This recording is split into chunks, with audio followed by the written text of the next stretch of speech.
Good morning. So, ఈశ్వర శక్తి pyramid meditation ఛానల్‌కు అందరికీ స్వాగతం, సుస్వాగతం. సో, 49 రోజుల ధ్యాన యజ్ఞం అంటూ మనం చేసుకుంటూ వస్తున్నాం. పత్రిజీ డాక్యుమెంటరీ ఫిల్మ్ కొరకు.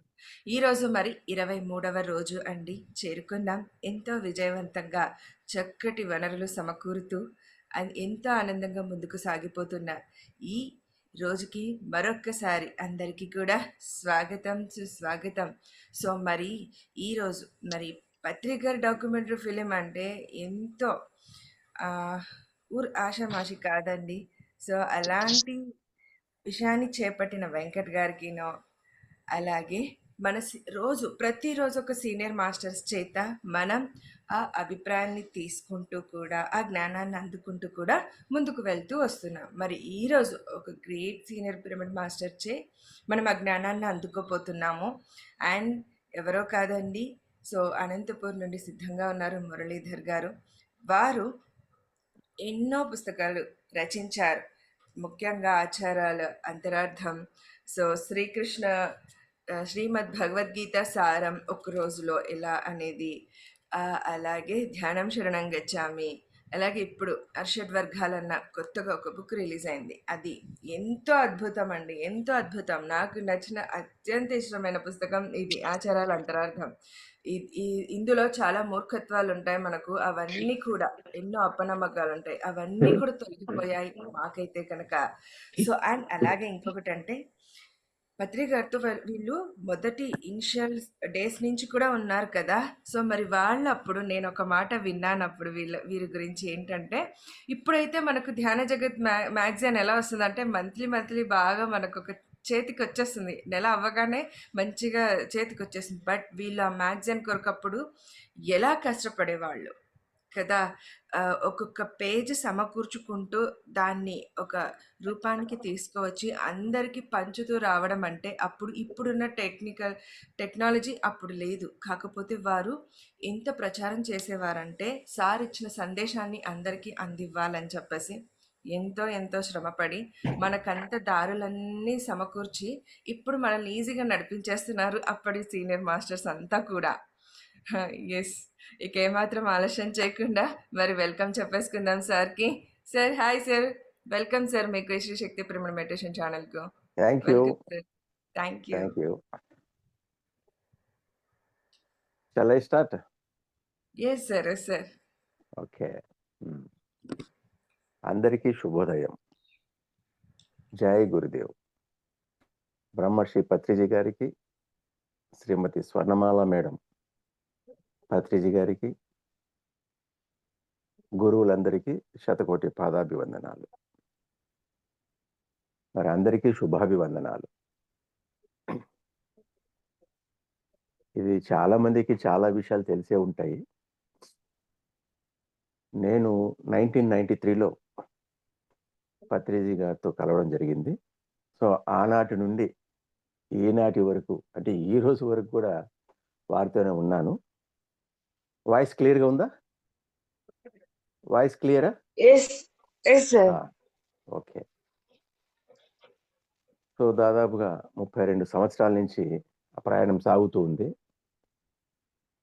ఈ ప్రయాణంలో ఎంతో మంది వచ్చారు, మరి ఎంతో మంది కంటిన్యూ అయ్యారు, మరి ఎంతో మంది డ్రాప్ అయ్యారు.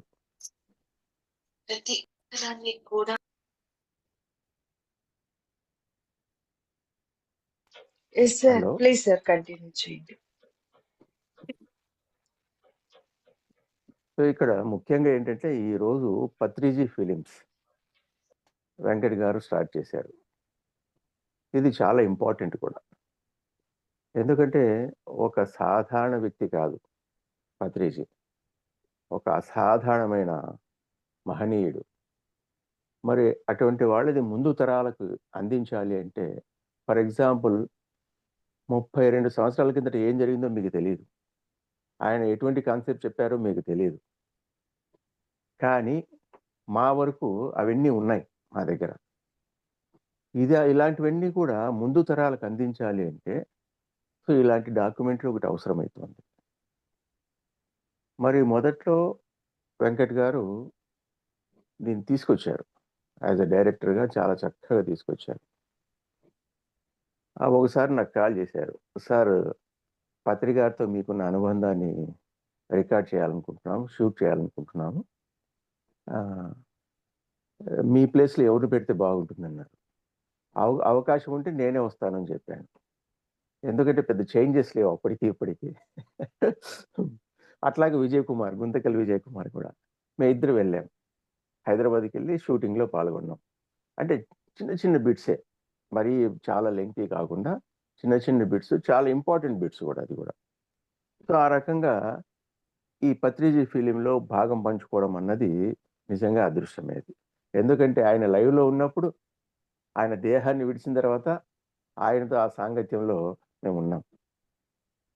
సో, 'పత్రిజీ' గారి గురించి చెప్పాలి అంటే చాలా వరకు చాలా ఇప్పుడున్న వాళ్ళకి కూడా ఆయనతో బాగా పరిచయం ఉన్న వాళ్ళకి కూడా చాలా విషయాలు తెలియవు. ఆయన చాలా కాన్సెప్ట్స్‌ను చాలా సింప్లిఫై చేసి మనకు అందిస్తూ వచ్చారాయన.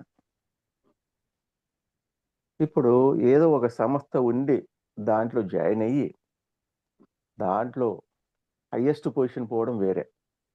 కానీ ఈయనే ఫౌండర్ పిఎస్ఎస్ఎంకు. సో, ఒక సంస్థను స్థాపించడం అనేది చాలా చాలా కష్టం. స్థాపించినా దాన్ని మెయింటైన్ చేయడం మరీ కష్టం. సో, దాన్ని హైయెస్ట్ పీక్స్ తీసుకెళ్లడం ఇంకా కష్టం. బట్ అవన్నీ కూడా ఆయనకు ఒక లక్ష్యం ఉంది. ఈ ప్రపంచాన్ని ధ్యానమయం చేయాలి. అంతే ఇంక ఆయనకు. సో, ఆ లక్ష్యం వైపు వెళ్తున్నాడు. ఆ లక్ష్యంలో అనేకంగా అడ్డంకులొచ్చాయి. ఈ అడ్డంకులు వచ్చినప్పుడు ఆయనేం బెదరలేదు, ఆగిపోలేదు, వణికిపోలేదు. సో, తను కంటిన్యూ అయ్యారు. దానికో చిన్న కథ ద్వారా మనం అర్థం చేసుకుంటాం. ఆయన యొక్క లక్ష్యం ఏంటి అన్నది. ఒక పక్షి సముద్రపు అంచున కొద్ది దూరంలో తన గుడ్లను పెట్టుకుంది. ఒక్కసారి అల ఎక్కువొచ్చేసి ఆ గుడ్లను తీసుకెళ్ళిపోయింది సముద్రం. దానికి చాలా కోపమొచ్చేసింది. నా గుడ్లను తీసుకెళ్తాయా ఈ సముద్రము అని జెప్పేసి, సో, ఈ సముద్రాన్ని ఇంకింపజేసి నా గుడ్లను నేను తెచ్చుకుంటాను అని చెప్పేసి ఆ పక్షి, దాని లక్ష్యం అది. పక్షి ఎంతుంటుందండి? సముద్రానికి, పక్షికి పోలిక లేదు. కానీ దానికి అవన్నీ ఏం సంబంధం లేదు.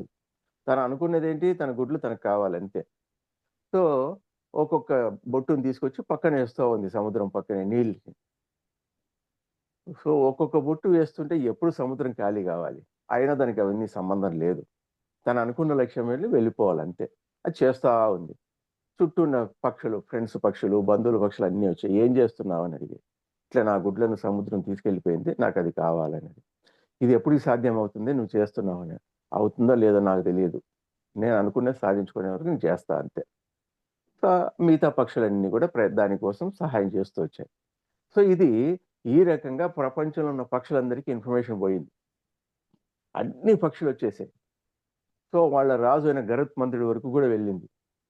ఆయనకు కోపమొచ్చేసింది. అంటే నా సంతానానికి ఇంత ఇబ్బంది పెట్టాడా సముద్రుడు అని చెప్పేసి, ఆయన దిగొచ్చేసాడింక. దిగొచ్చేసి అల్లకల్లోలం చేయడం మొదలుపెట్టాడు సముద్రాన్ని.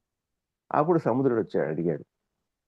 ఇంతకి నన్నేం చేస్తున్నావు ఏమి అంటే, మరి నా సంతానం పక్షి గుడ్లు పెడితే నువ్వు వాటిని లోపలికి తీసుకెళ్ళావని. అంతే కదా! నేను తెచ్చిస్తా అని చెప్పి తీసుకొచ్చి ఇచ్చింది. అంటే చిన్న పక్షి నా గుడ్లు పోయినాయి అనుకోలేదది. నా గుడ్లు నాకు కావాలి. నా సంతానం నాకు కావాలి అన్నదది మొదలుపెట్టింది. సో, లాస్ట్‌కి ఏమైపోయింది? తను అనుకున్నది సాధించింది. అట్లాగా పత్రి గారు ఒక్కరే బయలుదేరారు. అది ఏంటి? తన మాయలు లేదు, మంత్రాలు లేవు. కేవలం మాటలే. మాటలతోనే తన యొక్క సాహిత్యాన్నంతా కూడా, తన జ్ఞానాన్నంతా కూడా ఇవ్వడానికి ప్రయత్నం చేశారు. సో, మొదట్లో ఒక 10, 15 సంవత్సరాలు చాలా కష్టంగా ఉండింది. అంత సులభంగా ఏమీ లేదు. ఎందుకంటే తన దగ్గర డబ్బు లేదు. సో, వేరే వాళ్ళకు హెల్ప్ తీసుకోవాల్సిందాయన. అంటే డబ్బు పరంగా ఆయన ఎప్పుడు తీసుకోలేదు. ఏదైనా సరే ఇప్పుడు ఫర్ ఎగ్జాంపుల్ కర్నూల్‌లో బీవీ రెడ్డి గారు పిరమిడ్ కట్టాలి. మరి బీవీ రెడ్డి గారిని కన్విన్స్ చేయడానికి తన జ్ఞాన పరిధంతా ఉపయోగించాల్సొచ్చింది. మరి బీవీ రెడ్డి గారు కూడా సామాన్య వ్యక్తి ఏం కాదు. సో, ఆయన కూడా కన్విన్స్ అయ్యి పిరమిడ్ కట్టడం మొదలుపెట్టారు.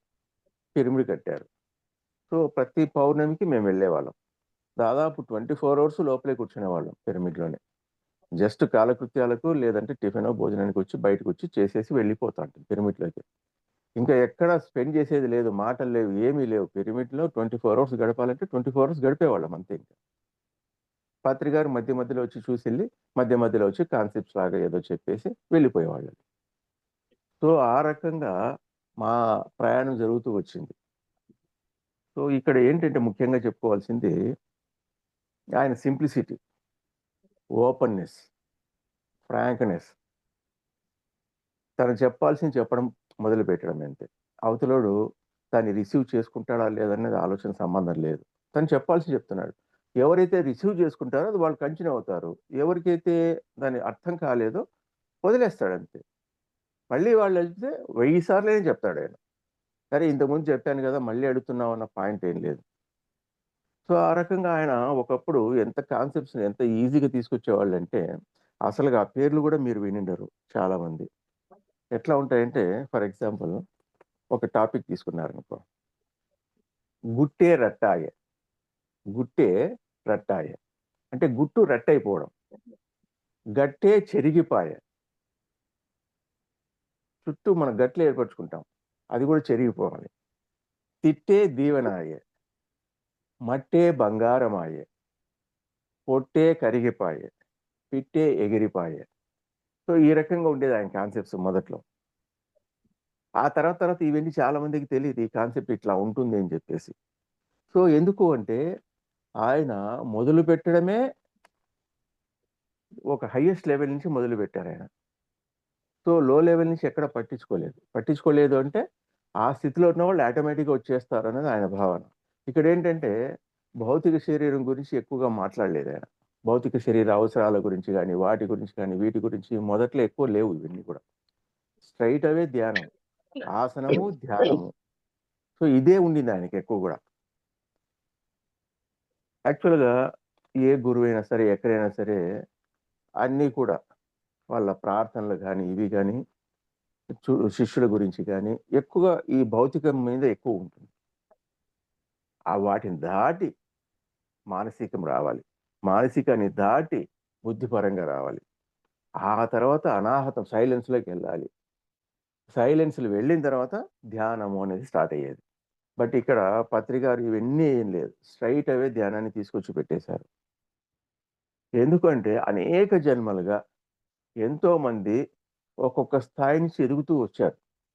కానీ వాళ్ళ ఎదుగుదలకు వాళ్ళకి అర్థం కాలేదు ఎవరికి, చాలా మందికి.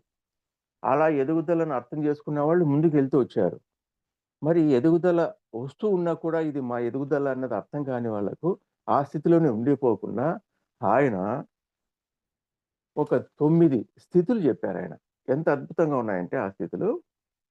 సో ఆ స్థితులన్నీ ఇప్పుడున్న వాళ్ళకి ఏం తెలుస్తుంది, ఎట్లా తెలుస్తుంది? అందుకే మన వెంకట్ గారు చాలా చక్కటి ప్లాన్ చేశారు. ఈ పత్రిజీ డాక్యుమెంట్స్ లేదంటే పత్రిజీ ఫిలిమ్స్ అని తీస్తూ దీనివల్ల ఏంటంటే రాబోయే తరాలకు ఎవరు ఏ స్థితిలో ఉన్నారు, ఏ స్థితికి నేను వెళ్ళాలనేది వారికి అర్థమవుతుంది. ఏది ఈ డాక్యుమెంటరీ వల్ల. ఆయన మొదట్లో ఎట్లా ఉన్నారు, ఎంత సాధారణంగా ఉన్నారు, బస్సులు ఎక్కేసి ఇంటిగా గుంటకల్కి వచ్చేవాళ్ళు, అనంతపూర్ నుంచి ఊరకొండ వచ్చేవారు, ఊరకొండ నుంచి గుంతకల్కి వచ్చేవారు. గుంతకల్కు ఆయనతో పాటు ఆయన మాస్టర్ వెంకటేశ్వర్లు గారు, ఆయన కూడా దేహాన్ని చాలించారు. సో ఆయన కలిసి గుంతకల్కి వచ్చేవారు. ఇద్దరు వీలైతే నడిచే వచ్చేవాళ్ళు అంతే. వచ్చిన తర్వాత చాలా సింపుల్, టీ ఇస్తే తాగేసేవాళ్ళు. క్లాస్ అయిన తర్వాత టిఫిన్ పెట్టి తినేవారు. తిన్న తర్వాత ఇక ఒక నలుగురు కూర్చునేవాళ్ళు. అప్పుడు ఆయన ఒక కాన్సెప్ట్ ఏదైనా మొదలుపెట్టేవారు. లేదంటే మనకి ఏదైనా సందేహాలు ఉంటే వాటిని మనం అడిగితే ఇంకా కాన్సెప్ట్ రూపంలో తీర్చడం మొదలుపెట్టేవారు. రాత్రి మేము 10 గంటలకు కూర్చుంటే ఉదయం 5 గంటల వరకు ఇది అలా జరుగుతూ ఉండేది ఈ ప్రాసెస్. సో ఆయన ఎంత ఓపిక ఉండాలి, ఎంత జ్ఞానం ఉండాలి, మమ్మల్ని నిద్రపోనీయకుండా చెప్పే శక్తి ఎంత ఉండాలి. మాకు నిద్ర వచ్చేదేం కాదు. ఇక మధ్యలో ఒక ఇద్దరు ముగ్గురు పడుకునేవాళ్ళు అంతే. ఆ తర్వాత నేను పత్రి గారు ఉదయం 5 గంటల వరకు ఇలాగే ఈ కాన్సెప్ట్స్లోనే నా సందేహాలు ఆయన నివారణ అంతా చెప్తూ వచ్చేవారు. వివరణ అంతా కూడా. ఉదయం 5 గంటలకు తీసుకెళ్ళి ఆయన బస్ స్టాండ్ వదిలేస్తే ఆయన కర్నూలు బస్ ఎక్కి వెళ్ళిపోయేవాళ్ళు. సో ఇది సంవత్సరం పాటు జరుగుతుంది. మొదటి సంవత్సరం అంతా కూడా 93, 94 అంతా కూడా ఇలాగే జరిగింది మాకు. ఇక్కడేంటంటే ఒక విషయం చెప్పాలి. ఒకసారి ఆయన వదిలేసి నేనింక బైక్ టర్న్ చేసుకుంటున్నా. ఆయన ఇక బస్ ఎక్కుతూ ఎందుకో చూసుకున్నారు. చూసుకుంటే జేబులో డబ్బులు లేవు. ఇంక నేను జస్ట్ దాటిపోతున్నా గేటు. మురళి, మురళి అని పిలిచారు. "ఏది సార్" అన్నా. "టికెట్‌కి డబ్బులు లేదయ్యా. నీ దగ్గర ఉందా" అన్నారు. సో, యాక్చువల్‌గా నేను నైట్ డ్రెస్‌లో ఉన్నా. ఎందుకో లక్కీగా నా జేబులో ఉండింది. ఒక 150నో, 200 అప్పుడంతా రూ. 50, రూ. 60 అండి టికెట్ అంతే టర్న్. మొత్తం తీసి చేతిలో పెట్టా. సార్ తీసుకెళ్లారు, ఎక్కారు, వెళ్ళిపోయారు. నెక్స్ట్ వీక్ తనొచ్చేటప్పుడు ఒక ఇంగ్లీష్ పుస్తకం తీసుకొచ్చారు. 'స్ట్రేంజర్స్ అమాంగ్ అస్' అని. రూత్ మాంటోగోమరి ఆ రైటర్. ఆ పుస్తకం తీసుకొచ్చి నాకిచ్చారు. "ఏంటి సార్" అన్నారు. "నువ్వు చదవయ్యా" అన్నారు. అంతే. నాకర్థమైంది. అంటే నా దగ్గర డబ్బు తీసుకున్నందుకు ఆయన రిటర్న్‌గా బుక్ ఇచ్చారు నాకు. అంటే ఎక్కడ రుణం పెట్టుకునే ప్రసక్తి లేదాయన. తన దగ్గర ఉన్నంత వరకు రిటర్న్ పే చేసేస్తూ వచ్చారు. లేనప్పుడే ఓకే. అది ఏంటంటే తన సొంతం కోసం ఎప్పుడు దేన్ని వాడుకోలేదాయన. సో, అంత సామాన్య వ్యక్తి ఈ శాశ్వత స్థితికి ఎలా వచ్చారు అన్నదాన్ని ఒక కాన్సెప్ట్ రూపంలో ఆయన మామూలుగా జనరల్‌గానే చెప్తూ వచ్చారు గానీ, ఆ చెప్పిన తర్వాత మనకర్థమవుతది. అది ఏ స్థితిలో ఏం చెప్పారు, ఎట్లా చెప్పారు అన్నది. సో, ఈ శాసకుడు అంటే నీవు ఇతరులకు చెప్పే స్థితికి, నువ్వు చెప్తే వాళ్ళు పాటించే స్థితికి రావడానికి మొదట్లో 8 స్థితులుంటాయి అని జెప్పేసి ఆయన చెప్పడం మొదలుపెట్టారు. ఒకటి ఫస్ట్‌ది చాలకుడు, రెండవది శ్రావకుడు, మూడవది గ్రాహకుడు, నాలుగవది సాధకుడు, ఐదవది సిద్ధుడు, 6 బోధకుడు, 7 రక్షకుడు, 8 నిత్య గ్రాహకుడు, బోధకుడు, తొమ్మిదవది శాసకుడు. అంటే మొదట్లో చాలా సాధారణంగా పుట్టాము, ఏదో రకంగా పెరుగుతున్నాము, ఏదో విధంగా బ్రతుకుతున్నాము. ఆ తర్వాత చనిపోతున్నాం. 90% మంది ఈ చాలక స్థితిలోనే ఉంటారు. చాలక స్థితి. దీన్ని చాలకుడు అంటారు. అంటే పునరపి జననం, పునరపి మరణం. అంతే ఇది జరుగుతూ ఉంటుంది. సో, వాడికి పుట్టి, పుట్టి, పుట్టి ఎక్కడో కొంత ఏంటబ్బా ఈ జీవితము, ఇదే నా జీవితం అనుకుంటూ అక్కడక్కడ కొన్ని సత్యాలు వినడం మొదలుపెడతాడు. ఏ గుడికెళ్ళినప్పుడో, ఏ మహాత్ముడొచ్చినప్పుడో, ఏ గురువొచ్చినప్పుడో, పక్కింటోకి ఎవరో గురువొచ్చినప్పుడో కొన్ని కొన్ని సత్యాలు వినడం మొదలుపెడతాడు. ఫస్ట్ వింటుంటాడంతే. అంటే ఏంటి? శ్రావక స్థితిలో ఉంటాడు. అట్లా విని, విని, విని, విని ఈ వినడం అన్నది ఒక జన్మ గావచ్చు, 2 జన్మలు కావచ్చు, 3 జన్మలు కావచ్చు, అనేక జన్మలు పట్టొచ్చు గూడా. సో, విన్న తర్వాత గ్రాహక స్థితికొస్తాడు. అంటే గ్రాహకుడుగా మారిపోతాడు. అంటే విన్నదాన్ని అర్థం చేసుకోవడానికి ప్రయత్నం చేస్తూ ఉంటాడు. ఇది ఏంటంటే మనం ఏదైతే తెలుసుకున్నామో, ఏదైతే చేస్తున్నామో అదంతా కూడా మనతో పాటు జన్మ జన్మలుగా వస్తూనే ఉంటుంది అన్న సత్యాన్ని మనం గ్రహిస్తూ ఉండాలి ఎప్పుడు గూడా. మనం ఏం చేసామో అదే మన వెంట వస్తుంది. మనం ఏం చెప్పామో అదే మన వెంట వస్తుంది. మనం ఇతరులకి ఏదిచ్చామో అదే మన వెంట వస్తుంది. ఇతరుల్ని హింసిస్తే హింసకు పడుతుంది. అహింసలో ఉంటే అహింస వస్తుంది. మంచిగా మాట్లాడితే మంచి రిప్లై వస్తుంది. నెగెటివ్‌గా మాట్లాడితే నెగెటివ్ రిప్లై వస్తుంది. సో, ఈ విధంగా తన గ్రాహక స్థితికొస్తాడు. అర్థాలను తెలుసుకోవడానికి ప్రయత్నం చేస్తాడు. విన్న సత్యాల్లోని అర్థాలను. ఆ తర్వాత సాధకుడుగా మారిపోతాడు. అంటే తెలుసుకున్న సత్యాన్ని తన అనుభవంగా మార్చుకోవడానికి ఒక గురువుని ఆశ్రయించడం. ఆ గురువుని ఆశ్రయించిన తర్వాత సంపూర్ణ సాధన చేయడం మొదలుపెడతాడు. ఎప్పుడైతే సాధనను సిన్సియర్‌గా చేస్తావో, అంటే ఏదైతే లక్ష్యం కోసం నువ్వు నిలబడ్డావో, వాటి కోసం సాధన చేస్తున్నావో, అది నీలో ఫలించడం మొదలుపెడతాయి. ఇప్పుడు పత్రి గారు ఒక్కరే బయలుదేరారు. ఫస్ట్ హైదరాబాద్‌లో కొలీగ్స్‌కు, ఫ్రెండ్స్‌కు చెప్పడం మొదలుపెట్టారు. ఆ తర్వాత కర్నూలుకొచ్చారు. కర్నూలులో కొంత ప్రయత్నం జరిగింది. ఆ తర్వాత అనంతపురంకొచ్చారు. ఆ తర్వాత ఉరవకొండకొచ్చారు. ఆ తర్వాత ధర్మవరం, గుంతకల్‌కొచ్చారు. ధర్మవరం వచ్చారు. కడప వచ్చారు. తిరుపతొచ్చారు. విజయవాడ ఎళ్లారు. ఇలా అనేక రకాలుగా మనకు తెలిసిన విషయంలో మన ఫ్రెండ్స్ ఎక్కడెక్కడ ఉన్నారో అక్కడ దాని గురించి చెప్పడం. మరి అక్కడికి పత్రి గారిని తీసుకెళ్ళడం. పత్రి గారిని పరిచయం చేయడం. అక్కడ ఒక సెంటర్ ఏర్పాటు కావడం. ఇలా అనేక సెంటర్సు గుంటకల్ ద్వారా గూడా చాలా చాలా గొప్ప గొప్ప సెంటర్స్ వచ్చేసాయి. ఇప్పుడు ముఖర్జీ గారున్నారు విజయవాడలో. సో, ఆయన నా మిత్రుడు. ఆయనకి నేను చెప్పడం, మరి పత్రికని తీసుకెళ్ళి పరిచయం చేయడం, వారి ద్వారా రాఘవరావు రావడం, రాఘవరావు ద్వారా ఆ చుట్టుపక్కల గుంటూరు, విజయవాడ, ఈస్ట్, వెస్ట్, వైజాగ్ వరకు ఇది వెళ్ళిపోవడం. అంటే ఏంటి? తన ప్రయత్నంలో ఎక్కడెక్కడైతే చిన్న అవకాశం వచ్చినా సరే, ఆయన ఎక్కడా వదులుకోలేదు. సో, ఇది చాలా చాలా ఇంపార్టెంట్. ఒక సాధకుడిగా ఉన్నప్పుడు, లేదా ఒక సిద్ధుడైనప్పుడు, మనం ఏ చిన్న అవకాశం వచ్చినా, మనం దాన్ని ఉపయోగిస్తూ ఉండాల్సిందే. ఆయన ఆ స్థితినంతా దాటినవారు గాబట్టి ఆయనకి అర్థమైతుంది. ఎవరి దగ్గర ఏ టాలెంట్ ఉంది? ఎవరిని ఏ రకంగా ఉపయోగించుకుంటే వాళ్ళు, సమాజం బాగుపడుతుంది అన్న ఐడియా ఆయనకుంది కాబట్టి, ఆయన ఆ రకంగా ప్రయత్నాలు చేస్తూ వచ్చారు. దానిపైన ఫోకస్ పెట్టారు. దానిపైన లక్ష్యం పెట్టారు. ఆ రకంగా చేస్తూ వచ్చినప్పుడు సో, ఎవరికైనా సరే ఈ సాధన చేస్తున్నప్పుడు రకరకాల సిద్ధులొస్తాయి. సిద్ధులంటే ఇక్కడ జ్ఞానసిద్ధి గావచ్చు, ఆత్మసిద్ధి గావచ్చు, రకరకాల సిద్ధులొస్తాయి.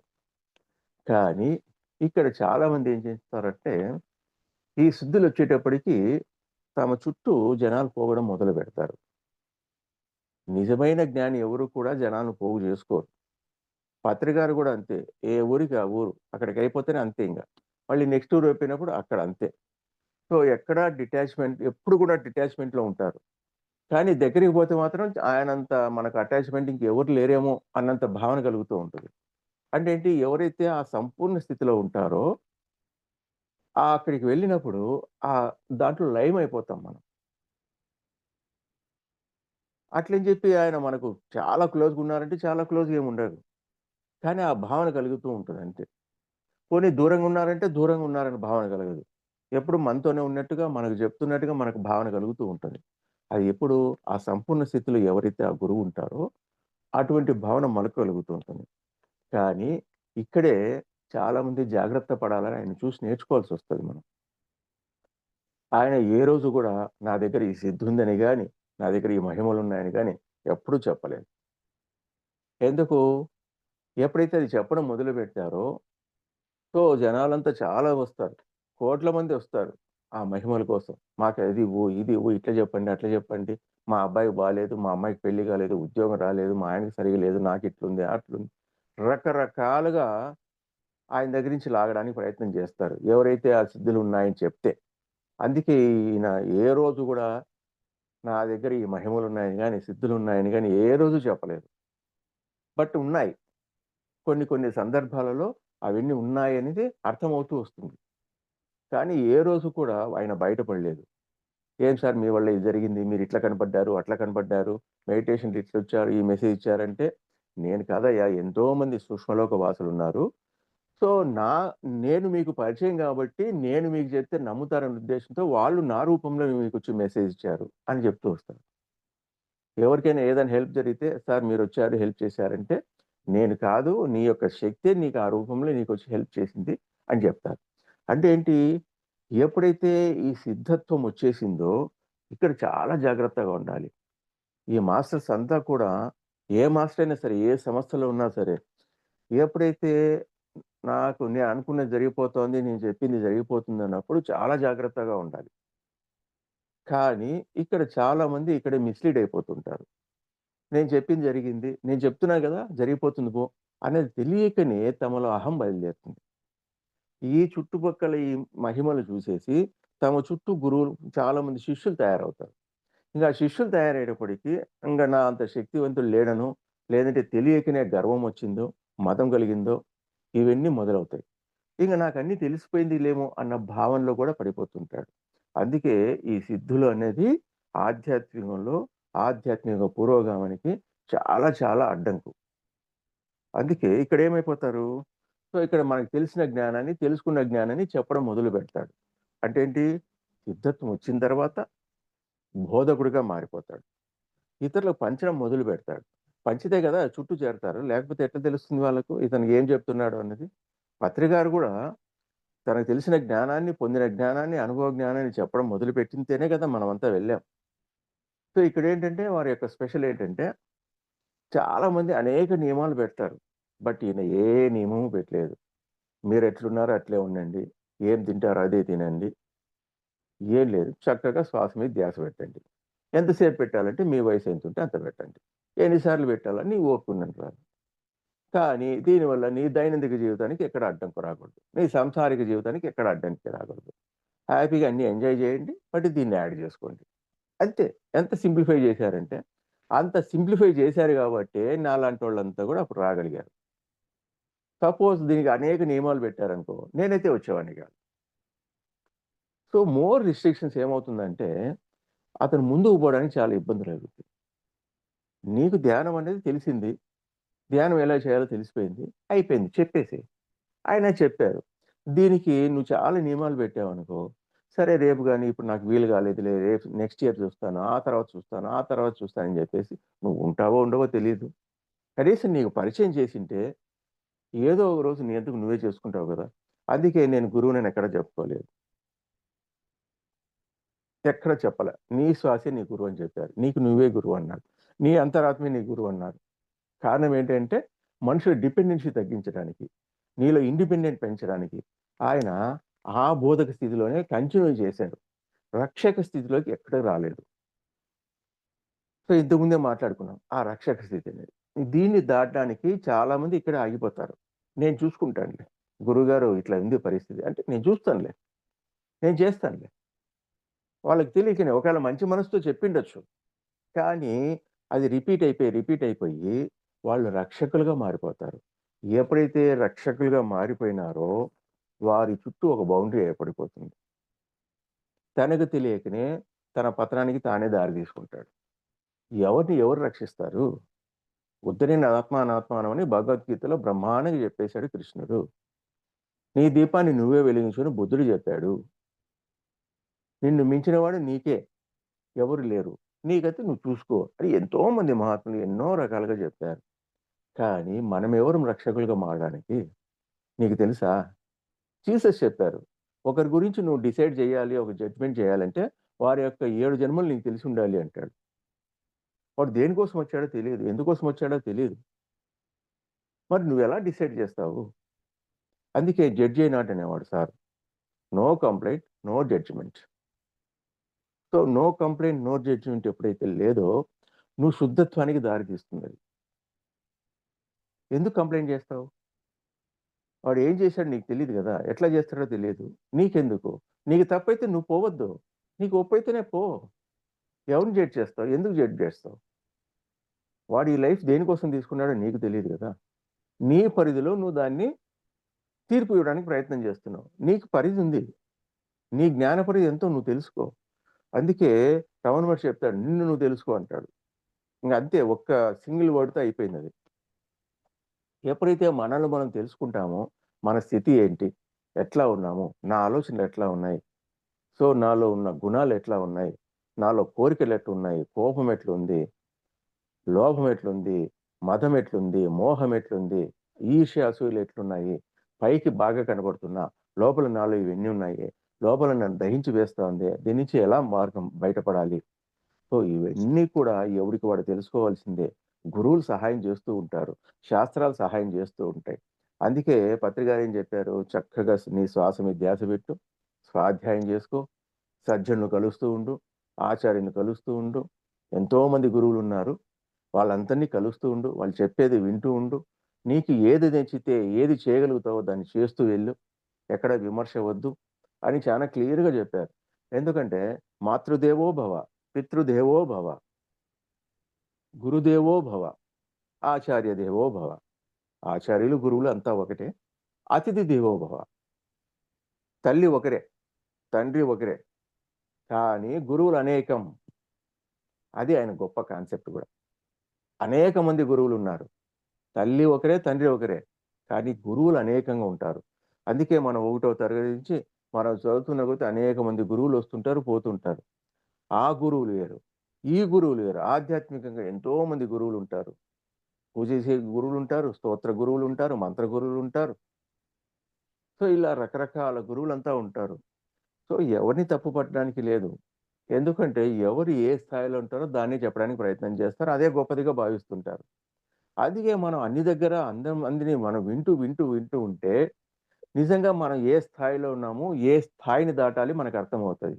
కేవలం ఒకరినే పట్టుకొని ఆయన ఒక్కరే సరే, ఇంక నాకు ఏ గురువు లేదు అని నువ్వు అనుకున్నావనుకో, ఆయన స్థాయి ఏంటో నీకు తెలీదు. నీకు గొప్పగానే అనిపిస్తూ ఉండొచ్చు. కానీ ఇంకో గురువు దగ్గరికెళ్ళి, ఇంకో శాస్త్రాన్ని తీసుకొని, అది చదివినప్పుడు తెలుస్తుంది. ఆయన ఏం చెప్పారు అన్నది నీకు అర్థమవుతుంది. అందుకే ఆయన ఏం చెప్పారు, "నీకిష్టమైన పుస్తకం ఏంటి సార్" అని ఆయన్నడిగితే ఒకసారి ఒక ఇంటర్వ్యూలో పత్రిగారిని, "నాకు మహాభారతం అంటే చాలా ఇష్టమైన గ్రంథం" అని చెప్పారు. ఎందుకు? ప్రపంచంలో ఉన్నదంతా దాంట్లో ఉంది. దాంట్లో లేనిది ప్రపంచంలో లేదు. సో, ఒక్కసారి మహాభారతాన్ని మనం చదవగలిగితే మనకు ఆ జ్ఞానమంతా వస్తుంది. అంటే మనిషి అన్నవాడు ఎట్లా ఉండాలి? ఏమి చేయాలి? లక్ష్యం అంటే ఏంటి? భర్తను ఎట్లా చూడాలి? భార్యను ఎలా చూడాలి? అతిథిని ఎలా చూడాలి? పెద్దల్ని ఎలా చూడాలి? ఋషుల్ని ఎలా చూడాలి? ఏం వాడాలి? ఏం వాడకూడదు? ఎప్పుడు యుద్ధం చేయాలి? ఎప్పుడు యుద్ధం చేయకూడదు? ఎప్పుడు కోప ప్రదర్శన చేయాలి? ఎప్పుడు చేయకూడదు? నీ దగ్గరున్నది ఎలా దానం చేయాలి? సో, ఎవరికి చేయాలి? ఇవంతా కూడా దాంట్లో మహాభారతంలో ఉన్నాయి. అందుకే ఇష్టమైన గ్రంథం ఏంటంటే మహాభారతం అని చెప్పారది. సో, అందువల్ల ఆయన స్వాధ్యాయాన్ని చాలా చక్కగా ఎంకరేజ్ చేశారు. అట్లాగే విదేశీ పుస్తకాలను కూడా చాలా చక్కగా ఎంకరేజ్ చేశారు. ఎందుకంటే ఏ పుట్టలో ఏ పాము ఉంటుందో అన్నీ ఒకసారి అలా తిప్పేసుకుంటూ వెళ్ళిపో. అందుకే ఓషన్ చేశారు. డాన్ చేశారు. రామ్‌తాన్ చేశారు. సేతుని చేశారు. రూత్ మాంటగోమరి. సో, ఇలా ఎన్నో పుస్తకాలను ఆయన తీసుకొచ్చారు. బట్ ఆయనున్న స్పెషల్ ఏంటంటే ఒకే దాన్ని పట్టుకోరింకా. ఒక పుస్తకం చదివారు. అయ్యా! ఈ పుస్తకంలో ఇదుంది. 'సేతు విజ్ఞానము', 'సేత్ స్పీక్స్' అని చెప్పేసి వదిలేస్తారు. చదవండి అంటాడు. 'రామ్‌తా', 'రామ్‌తాన్' చదవండి అంటాడు. ఆయన చెప్పాడు. 'రామ్‌తాన్' చదివాను. బాగుంది. మీరు చదవండి అంతే. సో, ఇంక ఆ 'రామ్‌తానే' పట్టుకొని ఊగులాడాయన. ఆ 'సేతునే' పట్టుకొని ఊగులాడు. కేవలం భగవద్గీతనే పట్టుకొని ఊగులాడు. 'మహాభారతాన్ని' పట్టుకొని అట్లాగే ఉండడింకా. వెళ్ళిపోతుండాలి. నీకు దాంట్లో సారం తెలిసిపోయింది. తెలుసుకో. వెళ్ళిపో. ముందుకు పోతూ ఉండు. ఇంక అదొక్కటే చాలా గ్రేటు. ఇంక మిగతావి లేవు అన్న భావం తీసేయాలి. లేకపోతే ముందుకు పోలేం మనం. అందుకే ఆయన దాదాపు 1,00,000 పైచిలుకు పుస్తకాలు చదవగలిగారు. ఆ జ్ఞానాన్ని ఇచ్చేయాలంటే ఒకే చోట ఉన్నామనుకో ఇంక అయిపోయింది. అక్కడే ఆగిపోతాం. ఉండొచ్చు. అన్ని సారాలు ఒక పుస్తకంలో ఎప్పుడు ఉండదు. కొద్ది కొద్దిగా ఉంటాయి. తీసుకుంటుండాలి. ఇంకో రకంగా చెప్తారు. ఇంకో వేలో చెప్పింటారు. కొన్ని మనకు అర్థమవుతాయి. ఇంకోరు చెప్పింది ఇంకో వేలో మనకు అర్థమవుతాయి. ఇంకోటి అర్థం కావు. బట్ ఏదైనా సరే ఒక చోట ఆగిపోకుండా నువ్వు పోతూ ఉండాలి. ముందుకు పోతూ ఉన్నప్పుడే నీకు అర్థమవుతూ ఉంటది. సో, ఎప్పుడైతే రక్షక స్థితిలో నున్నావంటే అక్కడికి ఆగిపోతావు. పతనమైపోతావు.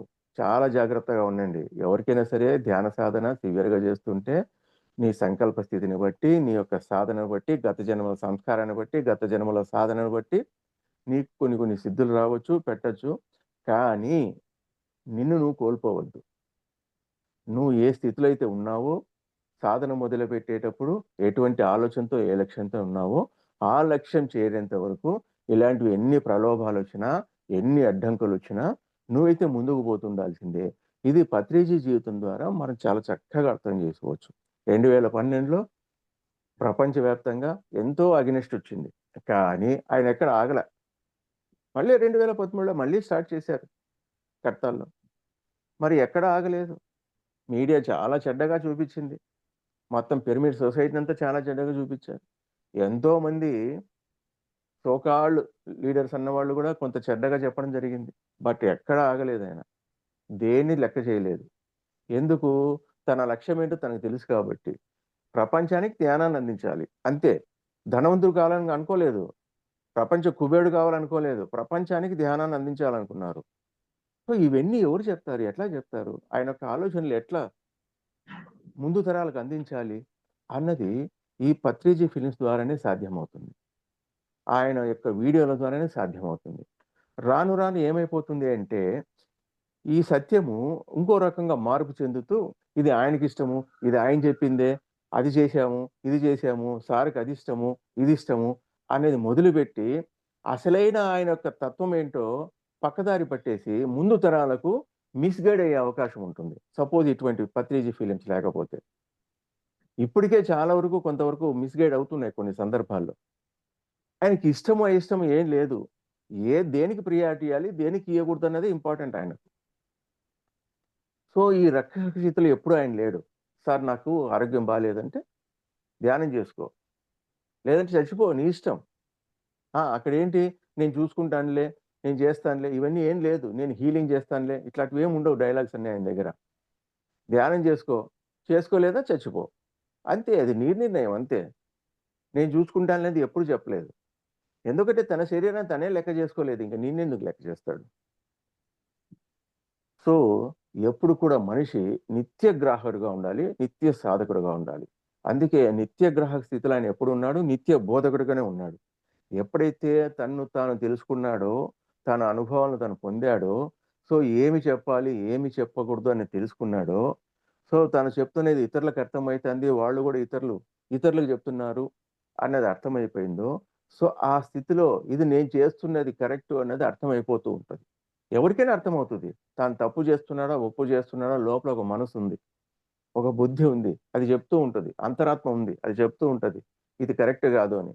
కానీ ఈ మనసు వల్ల, బుద్ధి వల్ల, చుట్టూ ఉన్న సంఘం వల్ల కొన్ని ప్రేరేపణలు జరుగుతూ ఉంటాయి. ఈ ప్రేరేపణలో నువ్వు పక్కదారి పట్టే అవకాశం ఉంటుంది. అందుకే లక్ష్యం నుంచి ఎప్పుడు పక్కకు జరగకూడదు. అది ఎంత కష్టమొచ్చినా, నష్టమొచ్చినా, లాభమొచ్చినా అది సంబంధం లేదు. నువ్వు లక్ష్యాన్ని చేరుతున్నావా లేదా అన్నది చూసుకో. సో, ఇటువంటి అవకాశం మళ్ళీ మళ్ళీ జన్మల్లో వస్తుందో రాదో మనకు తెలీదు. ఈసారి మనకొచ్చింది. వచ్చిన అవకాశాన్ని చక్కగా ఉపయోగించుకోవాలి. అందుకే ఆయన దాదాపు 35, 40 సంవత్సరాలు ఇది మొదలుపెట్టారు. దాదాపు 75 సంవత్సరాల వరకు అది కంటిన్యూ చేయగలిగారు. ఆఖరి శ్వాస వరకు కూడా. ఎప్పుడు కూడా ఒక్క అన్నెసెసరీ డైలాగ్ రాదు అతని దగ్గర నుంచి.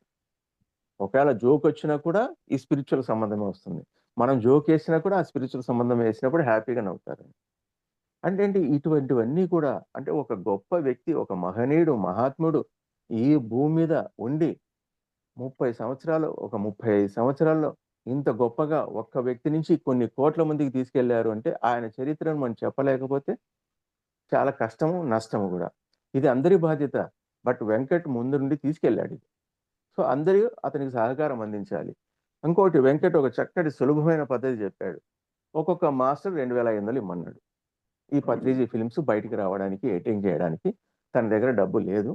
అందువల్ల దీన్ని ఇట్లా ఆగిపోకూడదని చెప్పేసి అంతకుముందు ఎవరో స్పాన్సర్ చేస్తామన్నారో ఏదో జరిగింది. మొత్తానికి అది అనవసరం.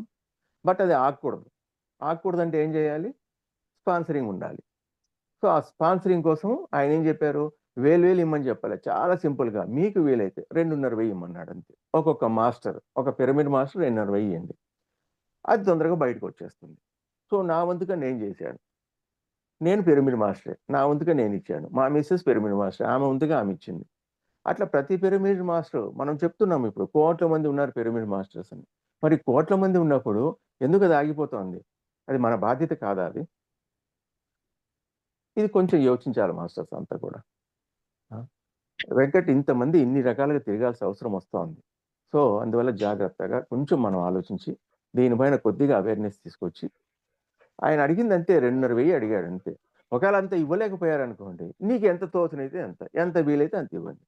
బట్ ఇవ్వండి, ఇప్పించండి. ఇప్పుడు మనం ఏ రకంగా చెప్తున్నాము? ధ్యానం చేయించండి, చేయించండి ఎలా చెప్తున్నామో, చేయండి, చేయించండి. ఇవ్వండి, ఇప్పించండి. ఈ 2 అంతే. ఎందుకు? అది బయటకొస్తే భావితరాలకు ఉపయోగపడుతుంది. ఏంటబ్బా! పత్రి సార్ ఏంటి? మీ సార్ ఏంటి? అంటే మనమేం చెప్పడానికి రాదింకా. ఎన్నని చెప్తాం? ఎన్ని సార్లని చెప్తాం? ఎంతమందికని చెప్పగలుగుతాం? అన్ని విషయాలు గుర్తుకు రావు గదా! సో, పత్రిజీ ఫిలిమ్స్ ఈ ఎపిసోడ్స్ చూడండి అని చెప్పేసి వాళ్ళకి పంపించామనుకోండి అయిపోయింది. వాళ్ళు చూసుకుంటారు.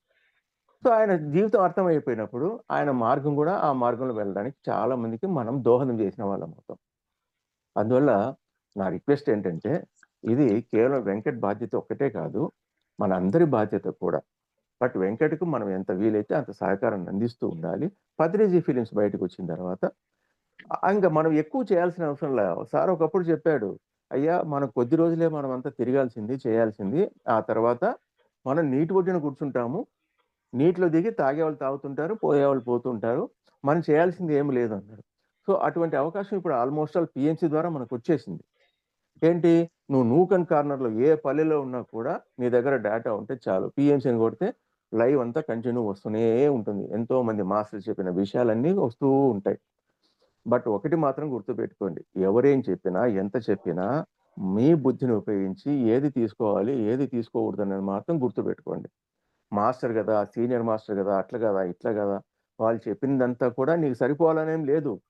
పెన్సిలినుంది. అది చెక్ చేసే ఏస్తారు. మంచి మందే. కానీ నీకు సూట్ అవుతుందో లేదో చెక్ చేసి ఫస్ట్ డోస్ ఇస్తారు. చిన్న డోస్ ఇచ్చేసి నీకు సరిపోయిందంటేనే నీకేస్తారు. అంటే ఇప్పుడు ఇంకా చాలా చాలా మారాయనుకోండి. ఇప్పుడు పెన్సిల్ అనేది పక్కన వెళ్ళిపోయి చాలా చాలా వచ్చేసాయి.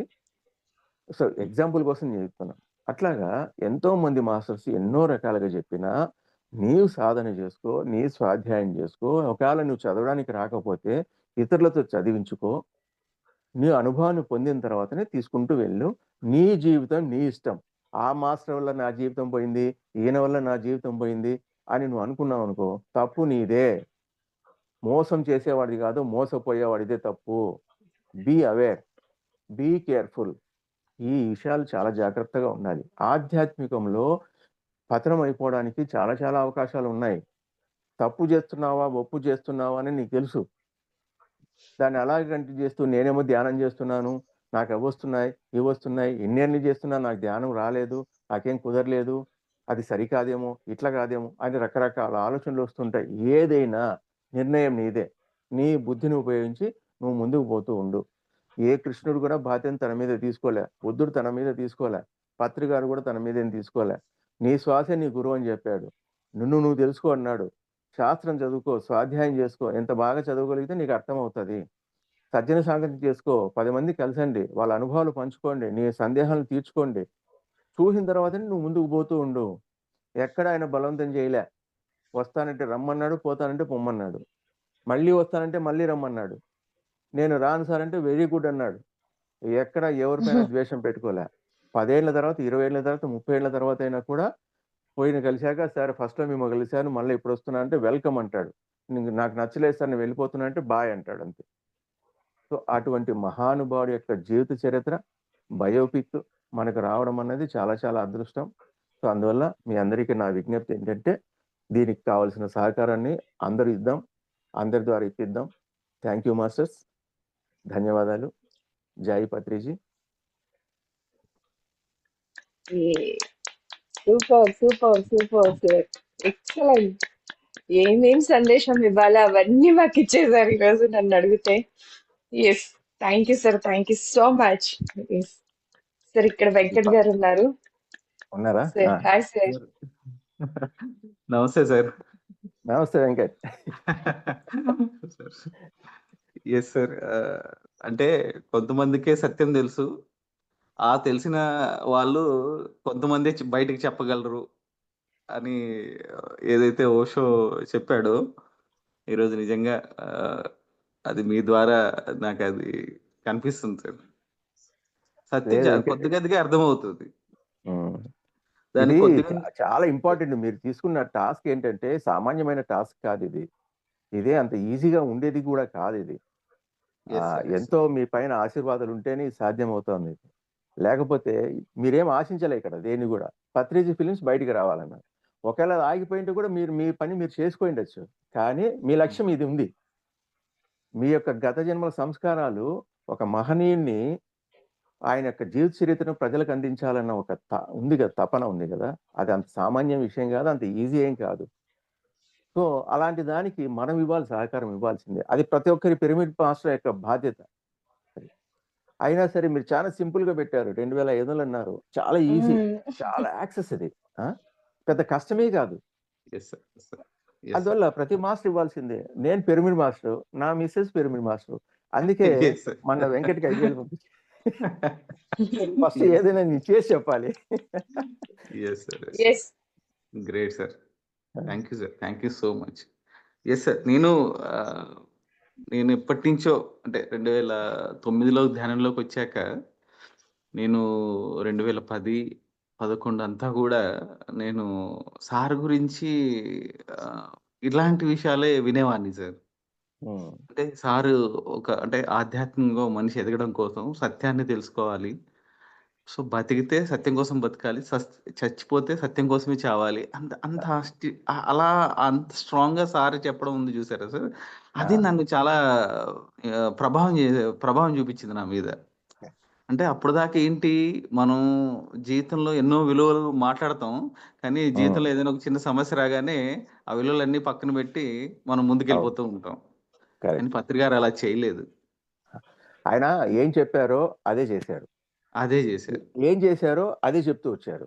ఇప్పుడు చాలా మందికి, ఇప్పుడున్న జనరేషన్ కు ఆయన ఎంతసేపున్న ఇన్నోవాల కార్‌లో దిగడము, కొత్త కొత్త కార్‌లలో దిగడము, ఫ్లైట్‌లో వెళ్ళిపోవడం అదే చూసుంటారు. కూలింగ్ గ్లాసెస్ పెట్టుకొని ఉండడము. ఆయన బస్ స్టాండ్‌లో పడుకోవడం, రైల్వే స్టేషన్‌లో పడుకోవడం. ఆ! ఇంటి ముందర వచ్చి మనల్ని లేపకుండా అలాగే వెయిట్ చేయడం. ఇవన్నీ ఎవరు చూసిండరు. ఆ! అదే కదా సార్. బట్టలు కూడా ఏం పెద్దగా ఉండేవి కాదు. అవును. ఎంతసేపున్నా ఇప్పుడున్న ఆయన్ని చూసారు గానీ, అప్పుడున్న ఆయన స్థితిని ఎవరు చూడలే. బట్ అది స్థితి యెస్. చూపిస్తే కదా! ఒక సామాన్య జీవితం ఎట్లా ఉంటది? సామాన్యుడు అసామాన్యుడిగా ఎలా మారాడు? ఒక సాధారణ జ్ఞానిగా ఉన్నవాడు అతను అసాధారణమైన జ్ఞానాన్ని ఏ రకంగా ప్రజలకు చెప్పాడు. ఇవన్నీ కూడా ఒక ఫిలిమ్స్‌లోనే వస్తుంది. ఎందుకు ఫిల్మ్ ఇంపార్టెంట్ అవుతుంది అంటే, ఇప్పుడు చిన్నప్పుడు కూడా అంతే. మన జ్ఞానాన్ని ఎలా పొందుతాము? చూసి గాని, అక్షరాల ద్వారా గాని, బొమ్మల రూపంలో గాని పొందుతాం. ఇప్పుడు మహాభారతం ఉంది. మహాభారతం అంటే అందరికీ అర్థమైంది. ఎందుకు? సినిమాలొచ్చాయి గాబట్టి. అవును సార్. నర్తనశాల గావచ్చు, బాలభారతం గావచ్చు, శ్రీకృష్ణ పాండవీయం గావచ్చు, భీష్మ గావచ్చు. ఎందుకు చాలా మందికి అర్థమైతది మహాభారతం. కారణం సినిమాటిక్‌గా ఉంది గాబట్టి. ఒకేళ కొంత సత్య దూరం ఉండొచ్చు. ఎందుకంటే సినిమా చేసేటప్పుడు కొంత ఏదో ఒకటి అట్రాక్షన్ పెట్టాలి గాబట్టి అన్నీ ఒకే రకంగా పెట్టలేరు. అందువల్ల స్వాధ్యాయం అనేది చాలా ఇంపార్టెంట్. అట్లాగే ఇప్పుడు పత్రిజీ ఫిలిమ్స్ మనం తీయడం వల్ల ఏమవుతుందంటే, వాళ్ళందరికీ అర్థమవుతది. ఇప్పుడు మీరు చాలా చోట్ల అవన్నీ పాయింట్లన్నీ పెట్టారు. సారు బస్ స్టాండ్‌లో పడుకున్నది, తర్వాత రైల్వే స్టేషన్‌లో పడుకున్నది, నడిచిపోయినది, ట్రెక్కింగ్ చేసినది. ఇప్పుడు నేను చెప్పిన ఆ పాయింట్ ఉంది కదా! ఆహ్, అవును సార్. బాబు డబ్బులు లేవయ్యా డబ్బులియ్యని బస్ టికెట్ కోసం. అవును సార్. సో, ఇవన్నీ పాయింట్లు దాంట్లో పెట్టాడు. ఇవన్నీ ఏమవుతుందంటే, ఆహా! సార్ ఇంత కష్టంలో ఉన్నారా? అంటే ఉద్యోగాన్ని గూడా వదిలేసి, అంత పెద్ద ఉద్యోగాన్ని వదిలేసి, దీనికోసం వచ్చారా? సంసారాన్ని పట్టించుకోలేదు. కేవలం సమాజాన్నే పట్టించుకున్నారు. అట్లనే సంసారాన్ని పట్టించుకోలేదంటే పట్టించుకున్నారు. ఎంతవరకు పట్టించుకోవాలో అంతవరకే పట్టించుకున్నారు. ఎంత ఇంపార్టెన్స్ ఇవ్వాలో అంతే ఇచ్చారు. మరి దేనికి ఇవ్వాలి అంటే లక్ష్యం ఏదైతే నీ లక్ష్యం ఉందో దానికి అంత ఇంపార్టెన్స్ ఇవ్వాలని ఆయన చెప్పారు. సో, ఆయన యొక్క జీవితమే ఒక పెద్ద సందేశం అదది. సో, ఆ సందేశం ఇప్పుడున్న వాళ్ళకి తెలియాలంటే పత్రిజీ ఫిలిమ్స్ బయటికి రావడం చాలా మస్ట్ ఇది. సో, ఆ బాధ్యత మీరు తీసుకున్నారు కాబట్టి మీకు వేల వేల ధన్యవాదాలు. అయ్యయ్యో! Sir sir. లేదు సార్ ఇది నా అదృష్టం. నేను బాధ్యతగా ఫీల్ అయ్యాను సార్. కరెక్ట్. పత్రి గారిని ఒకళ్ళొచ్చి ఎప్పుడో ట్రెక్కింగ్‌లో అడిగారంట. సార్ ఇట్లా హ్మ్. జాబ్ గావాలి సార్ అంటే, ఏదో వేమన జాబు ఖాళీగా ఉందయ్యా. పరమహంస యోగానంద జాబ్ ఖాళీ ఉంది. బుద్ధుడి జాబ్ ఖాళీ ఉంది. ఎవరు చేయాలి అని అడిగారంట. సో, సో అంటే నేను నేను సార్ చెప్పిన ఇదే సార్. అంటే మనం మహాత్ముడు పుట్టాలనుకుంటాం. లేదా బాగా పని ఆ! చేసాడు చేయాలనుకుంటాం. అది పక్కింట్లోనో, ఎదురింట్లోనో ఉండాలనుకుంటాం. ఉండాలి. కరెక్ట్. సో, నేను బాధ్యతగా ఫీల్ అయ్యాను సార్. ఎందుకంటే గతంలో పత్రి గారున్నారు. భవిష్యత్తులో పత్రి గారుంటారు. బట్ అది వేరే రూపంలో ఉంటారు. కానీ భవిష్యత్ తరాలు వస్తాయి. ఖచ్చితంగా అవును. వస్తాయి. సో, మధ్యలో అవును. ఉన్నది మనమే. అవును. నేను బ్రిడ్జ్‌లా ఉన్నాననిపించింది నాకు. గతానికి, కరెక్ట్. కరెక్ట్. భవిష్యత్తుకి. అవును. హ్మ్. సో, దాన్ని ఎవరు చేరవేస్తారు? ఎవరో వచ్చి చేరవేస్తారని ఎందుకు వెయిట్ చేయడం? పత్రి గారి యెస్. ఫార్ములా అది కానే కాదు. కరెక్ట్. నీ చేతిలో ఏదుందో నీకనిపిస్తే అది చేసుకుంటూ పోవడమే. ఆ! రిజల్ట్‌తో సంబంధం లేకుండా. కరెక్ట్. సో, అంతే ఇప్పుడు సార్. నాకు అలాగే అనిపించింది. మీరు ఆ పాయింట్ చెప్పారు కాబట్టి నాకు జస్ట్ ఒకటి గుర్తొచ్చింది. Yes sir. Yes sir. Please. Bhagavad Gita, Bhagavad Gita sir 3 సంవత్సరాలు కష్టపడి ఒక అద్భుతమైన సంకలనం ఇచ్చారది. వ్యాఖ్యానం అవును ఇచ్చారు. సార్. ఎంత అవును సార్. కష్టం అవును. అంటే 3 సంవత్సరాలు కష్టపడ్డారు. యాక్చువల్‌గా అంతకుముందు ఈ భగవద్గీత అనేది నేను చదివినప్పుడు ఇంత గొప్ప గ్రంథం గదా! ఎందుకు ప్రజలకు చాలా మందికి చేరలేదే అనుకున్నప్పుడు చాలా మందిని ఎంక్వైరీ చేసి ఏంటంటే, మనకు టైం లేదండి. 700 శ్లోకాలు, దాని అర్థము, గురువు దగ్గర వెళ్ళాలి ఇవన్నీ అనుకుంటుంటే. యాక్చువల్‌గా దాంట్లో రుచి లేదు. రుచి చూడలేదు వాళ్ళు. ఇప్పుడు ధ్యానానికి ముందు నువ్వు ధ్యానం చేయంటే వాడికి అర్థం కాదు. ఒక్కసారి ఒక 10 రోజులు ధ్యానానికి కూర్చుంటే దాని రుచి తెలుస్తుంది. అవును అట్లాగే సార్. చాలా మందిని గురువుల్ని అడిగా. మీరు ఒక్క రోజులో ఇది అందరికీ చేరవేసేట్టుగా అంటే 18 అధ్యాయాలు రావాలా? దాని రుచి చూపించగలుగుతారా? అని ఒక ఇద్దరు ముగ్గురిని మఠాధిపతులను అడిగాను నేను. నేను ప్రింట్ చేస్తానండి. క్యాసెట్ రిలీజ్ చేస్తాము. ఒక్క రోజులో మీరు చెప్పండి. దాని రుచి చూపిస్తాం ప్రజలకంటే, చెప్పొచ్చు గాని అంటే ఎవరు ముందుకు రాలే. అంటే తప్పు వాళ్ళది గాదు. వాళ్ళు దాని కోసం 3 సంవత్సరాలు, 4 సంవత్సరాలు కష్టపడి నువ్వు ఒక్క రోజులో భగవద్గీత చెప్పమంటే ఎట్లా జెప్తారు వాళ్ళు? కానీ అడిగాక ఇంక వాళ్ళు చేయకపోతే ఆ పని నేనే జేస్తాను అని జెప్పేసి నేనే రాసేసానండి. అంటే నా ద్వారా రాయబడ్డది. నేను రాసంటే గొప్పగా చెప్పడం గాదు గానీ, రుచి యెస్ సార్. చూపించాలన్న నా తపన అది అవును సార్. ఒక్క రోజులో శ్రీమద్ భగవద్గీత సారం అని చెప్పేసి చూపించేసాను. సో, అవును దాని సార్. ద్వారా అది చదివి సార్ భగవద్గీతలో ఇన్ని గొప్ప విషయాలున్నాయా? అయ్యో! మాకు తెలీదు.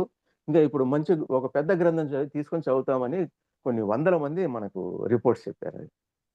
వండర్ఫుల్ అట్లాగే సార్. మీరు కూడా ఇప్పుడు చెప్పారు కదా, ఆ బాధ్యతని నేనే తీసుకున్నాను అని చెప్పారు. అది చాలా ఇంపార్టెంట్. ఎవరు రాలేదు, అదేదో నేనే తీసుకుంటా, అయిపోయింది. ఎప్పుడో ఒకసారి కంప్లీట్ చేయగలుగుతాం, చేయము అని ఎస్. లేదు. ఒకసారి ఒక అవును. లక్ష్యం తీసుకుంటే విశ్వం కోసము అది కంప్లీట్ అవుతుంది. కొద్దిగా ఆలస్యం ఎస్. కావచ్చు అంతే, బట్ అవ్వడం అయితే అవుతుంది. Yes sir. Yes sir. Yes. Yes sir. Absolutely sir. Absolutely. అదే సార్, నేను కూడా ఏంటంటే సార్, ఇందాక మీరు చెప్పినట్టు అంటే పత్రి సారు ఏంటి అన్నది చాలా సార్లు ఏమైపోతుందంటే పక్కకెళ్ళిపోతుంది. ఉమ్. సో ఇందాక మీరు అన్నారు సారు రక్షకుడిగా ఎప్పుడు లేరు అని.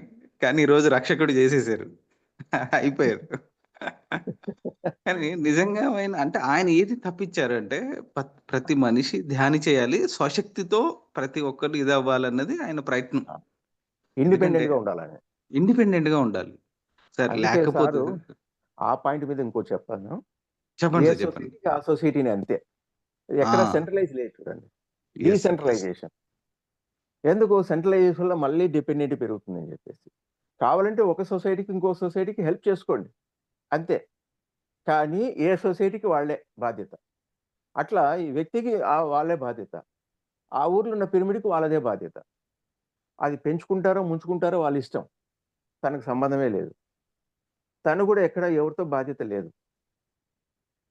ఎందుకు ఎవరిని వారే ఉద్దేశించుకో వాళ్ళే చెప్పి నేను చూసుకుంటాను లేని ఎప్పుడు చెప్పలేదు ఆయన. Yes sir. నిజం సార్. లేదు, నిజమే సార్ అది. ఎందుకంటే సెంట్రలైజ్ చేస్తే ఒకళ్ళ ఐడియాలజీ మీద మొత్తం ఎళ్ళాల్సొస్తది. వెళ్ళాల్సి వస్తుంది. డీసెంట్రలైజ్ అంటే ప్రతి ఒక్కళ్ళు అలాంటి లీడర్‌లు తయారవుతారు. అలాంటి మాస్టర్స్ అవును. తయారవుతారు. ఆ, సో, అవును. ఆయన ఆయన విజన్ చాలా, చాలా, చాలా, చాలా పెద్దది. అది అర్థం అవ్వడానికి ఖచ్చితంగా సంవత్సరాలు పడతది. దానికి పడుతుంది. మెచ్యూరిటీ అవసరం. సాధన అవసరం. ఏం సార్? ప- సో, అది సార్. సో, నేను సారు ఆడియోస్ నేను చాలా విపరీతంగా వినేవాడిని సార్ వచ్చిన కొత్తల్లో. అంటే నేను తర్వాత ఇవన్నీ చదివాను. ఆయన సజెస్టెడ్ బుక్స్, ట్రాన్స్‌లేట్ చేసిన బుక్స్‌లన్నీ చదివాను. కానీ నేను చదివింది, విన్నది ఎక్కువ సార్ ఆడియోసే అన్నమాట. ఉమ్. విన్నప్పుడు నాకు అదేమంటారు సార్, వింటున్నప్పుడే ఆ మార్పు జరిగిపోయేది. నిజం చెప్పాలంటే. ట్రాన్స్ఫర్మేషన్, వింటున్నప్పుడే కరెక్ట్, జరిగిపోయేది. Transformation. Correct, correct, correct. Transformation అయిపోయేది సార్. తర్వాత అది సాధన ద్వారా ఆ విన్న విషయాలు జీవితంలో అప్లై చేయడం వల్ల అది తర్వాత రకరకాల రిజల్ట్స్ వచ్చేవి. దాని ద్వారా మళ్ళీ మార్పు చెందింది. సో, నేను మొన్న గూడా మీతో మాట్లాడేటప్పుడు ఇదే విషయం జెప్పా. ఈ రోజుకి చాలామంది పిరమిడ్స్ వచ్చే సొసైటీలో పత్రి గారి ఎన్ని ఆడియోస్ ఉన్నాయి, ఎన్ని బుక్స్ ఉన్నాయి ఎవరికీ తెలియట్లేదు సార్. తెలియదు. ఇప్పటికి అవును, కరెక్ట్. చదవట్లేదు. అవును. సో, అది నాకు కొంచెం బాధగా గూడా ఉంది. అంటే పిరమిడ్ సొసైటీలోకొచ్చి పత్రి గారి బుక్స్ చదవకపోవడం ఏంటి? ఆ, నాకు ఈ కాన్సెప్ట్ అర్థం గాట్లేదు. సో, అందుకే నేనేం చేస్తానంటే ఈ మధ్య ఫస్ట్ పత్రి గారి పుస్తకాలన్నీ చదవండి. తర్వాత ఆ, నేను మీ పుస్తకమే సజెస్ట్ చేస్తున్నాను. 'ధ్యానం శరణం గచ్చామి.' ఎందుకంటే అప్పట్లోనే మరి ఆ పుస్తకం ఇంపాక్ట్ ఆ రోజు నేను చాలా మంది దగ్గర నుంచి విన్నాను. ఆ పుస్తకం ఎంత వాళ్ళ మీద ఇంపాక్ట్ చేసిందన్నది. సో, అసలు 'ధ్యానం శరణం గచ్చామి' బుక్ అని ఒకటుందని కూడా చాలా మందికి తెలీదు. తెలియదు. నిజం కరెక్టే. చెప్పాలంటే. ఇది ఇది వాస్తవం. కరెక్ట్. అవును. ఇది వాస్తవం. చాలా మందికి తెలీదు. ఇవన్నీ తెలుసుకుంటే గదా! వాళ్ళు ఎంత సత్యానికి ఎంత దగ్గరగా ఉంటారు. లేపోతే పత్రి గారు చెప్పింది అర్థమవుతది. ఆహ్, ఆ, ఇది చేయకుండా ఈ బేసిక్ ఈ ఫౌండేషన్ చేయకుండా మీరిందాకన్నట్టు అన్నీ వింటున్నారు. అందులోనే ఉండిపోతున్నారు. సో, ఉండిపోతున్నారు. ముందుకు రావట్లేదు. ముందుకెళ్ళట్లేదు. తెలిసిపోయింది అనుకుంటున్నారు, మాకంతా తెలిసిపోయింది అనుకుంటున్నారు. తెలిసిపోయిందనుకుంటున్నారు. అది అది చాలా సార్. చాలా డేంజర్ అది. అదే సార్. ఆ, సో, ఈ నిజంగా సార్, అంటే నేను అంటే ఏం చేస్తున్నానో నాకు తెలీదు గానీ సార్, నాకు ఆ తపనుంది సార్. ఆ, ఏదైతే మరి ఆ రోజుల్లో మీరు ఆ సత్యం కోసం మరి అంత అంత అన్ని పణంగా పెట్టి మరి అంత చేస్తే ఈరోజు ఆ ఫ్రూట్స్ మేమందరం ఎక్స్‌పీరియన్స్ చేస్తున్నాం. సో, కానీ సీడ్‌ని మర్చిపోయాం. ఫ్రూట్‌ని పట్టుకొని సీడ్‌ని మర్చిపోయాం. సో, ఆ సీడ్‌ని ప్రొటెక్ట్ చేసే ప్రొటెక్షన్ అని కూడా నేను అనలేను సార్. ఆ సీడ్ గురించి మాట్లాడదాం అనుకుంటున్నాను. ఆ సీడ్‌ని చూపిద్దాం అనుకుంటున్నాను. Correct, correct. అది సీడ్ సార్ అంతే. బాగుంటే సీడ్ బాగుంటే ఫ్రూట్స్ ఇంకా బాగా వస్తాయి. Yes sir. ఒకవేళ ఎగ్జాక్ట్‌లీ సార్. దాన్ని పట్టించుకోకపోయినా సీడ్‌కి అయితే నష్టం ఏం లేదు. సీడ్‌కి నష్టం లేదు. 100% అది. సీడ్‌కి అయితే నష్టం లేదు. సీడ్‌కి నష్టం లేదు. సో, నష్టపోయేది మనమే. ఆ, భవిష్యత్ తరాలు. అంటే కరెక్ట్. ఇంత గొప్ప విషయాన్ని వాళ్ళు పొందలేరు అంతే. ఎటేటో పక్కదారి ఎళ్ళిపోతారు. ఆ, అటు పక్కదారి మాకు వెళ్ళేది మాత్రం మళ్ళీ టైం వేస్ట్ అయిపోతుంది కదా సార్. మాకంటే డైరెక్ట్గా ఆయన దగ్గర నుంచే వచ్చింది కాబట్టి ప్రతిదీ కూడా సో ఎస్ సార్. మాకెక్కడ కన్ఫ్యూజన్ లేదు. మా లైఫ్లో అవును. కన్ఫ్యూజన్ లేదు, మాటల్లో కన్ఫ్యూజన్ లేదు, ఎక్కడ ఏమి కన్ఫ్యూజన్ లేదు. స్ట్రైట్గానే మాట్లాడతాం, ఉన్నది ఉన్నట్టుగానే మాట్లాడేస్తాం కాబట్టి మాకు ఏ ఇబ్బంది రాలేదు ఎస్ కూడా. సార్. వచ్చినా అది ఎస్ ఇబ్బందిగా సార్. Yes feel sir. అవ్వలేదు నేను. దాన్ని అవును అలాగే సార్. అవును. రిసీవ్ చేసుకున్నాం. ఇప్పుడు మ్యాగజైన్స్ ఉన్నాయి. ఈ మ్యాగజైన్ ఫస్ట్లో ప్రతి ఊరికి ఒక మ్యాగజైన్ పెట్టించారు సార్. అవును. ఎందుకు? అవును. మ్యాగజైన్ నడపడం ఎంత కష్టము, రాయడం ఎంత కష్టము, లేదంటే అక్కడ ఉన్న మాస్టర్స్ యొక్క అనుభవాలు బయటికి రావాలి. ప్రతి ఊరికి ఒక మ్యాగజైన్ పెట్టించారు. ఒక 1 ఇయర్, 2 ఇయర్స్ పాటు. ప్రతి ఊర్లో నుంచి. కొందరికి కెపాసిటీ ఉండదు, రాసే కెపాసిటీ ఉండదు, ఇవన్నీ ఉండదు. అయినా సరే వాళ్ళు వాళ్ళ అనుభవాన్ని రాసేసి నాకు పంపించేవాళ్ళు. సార్ దీన్ని మ్యాగజైన్ రైజ్ చేసేయండి మాకు అని. సో ఆ పని చేస్తుంటుంది మేము. మేము 5 ఏళ్ళు పిరమిడ్ ధ్యానంగా చేశాం గుంతకల్ తరఫు నుంచి. సో ఇట్లా అనేకంగా ఆయన మాకు మొత్తం మాలో ఉన్న కెపాసిటీ అంతా బయటికి తీసుకొచ్చి వచ్చారు. అంటే మాకు ఆ తపన ఉండింది. ఆయన ఏం చెప్తే వాటిని చేయడము, దాని నుంచి గ్రహించడము అన్నీ కూడా చేసేవాళ్ళం. ఆయన ఎస్ ఏ సార్. రోజు కూడా క్రెడిట్ నాది అని ఎప్పుడు చెప్పుకోలేదు. అది అవును గొప్ప సార్. విషయం. ఆ క్రెడిట్ ఎప్పుడు చెప్పుకోలే ఆయన. వెనకాల బ్యాక్‌గ్రౌండ్‌లో ఆయన ఉన్నా కూడా మనం ముందర ఎవరినో ఒకరిని పెట్టేసి ఇది ఈ మాస్టర్ చేశారు, ఇది ఈ మాస్టర్ చేశారని చెప్తారు ఆ క్రెడిట్. అంటే ఏంటి? ఎక్కడ కూడా తన రక్షకుడుగా ఉండలేదు. సపోర్ట్ చేస్తూ వచ్చారు. ప్రతిది కూడా మనలోనే ఆ సపోర్టింగ్ తీసుకొచ్చి వచ్చారు. సో, అట్లా మనం కూడా ఎవరికైనా చేయాలంటే ఆ సపోర్ట్ తీసుకురావాలి వేరే వాళ్ళ కోసం అంతే. ఆ సపోర్ట్ చేస్తే చాలు ఇంకేం చేయాలక్కర్లేదు. ముందుకు పోతుంది. బాబు నువ్వు చేసే పని చాలా బాగుందమ్మా. వెరీ గుడ్, వెరీ గుడ్ అని చెప్పేసామనుకో పోతూ ఉంటాడు అంతే. Yes sir. సో, ఆయన చేశారు, అదే చేశారు. మనం అదే చేయాలి అంతే. ఎస్ నువ్వు సార్. ఎస్ చేయలేవు, సార్. నేనే చేయాలి నీకు అని అంటేనే ప్రాబ్లమ్ స్టార్ట్ అవుతది అది. నేను తప్ప ఎవరు చేయలేరంటే అయిపోయింది అక్కడికి. Yes sir. Yes sir. So, yeah! Sir. కొంచెం ఈ ఈ విషయాలన్నీ కూడా ఖచ్చితంగా ఇప్పుడు కొత్తగా వచ్చిన వాళ్ళకి తెలియాలి సార్. రాబోయే భవిష్యత్ తరాల వాళ్ళకి తెలియాలి.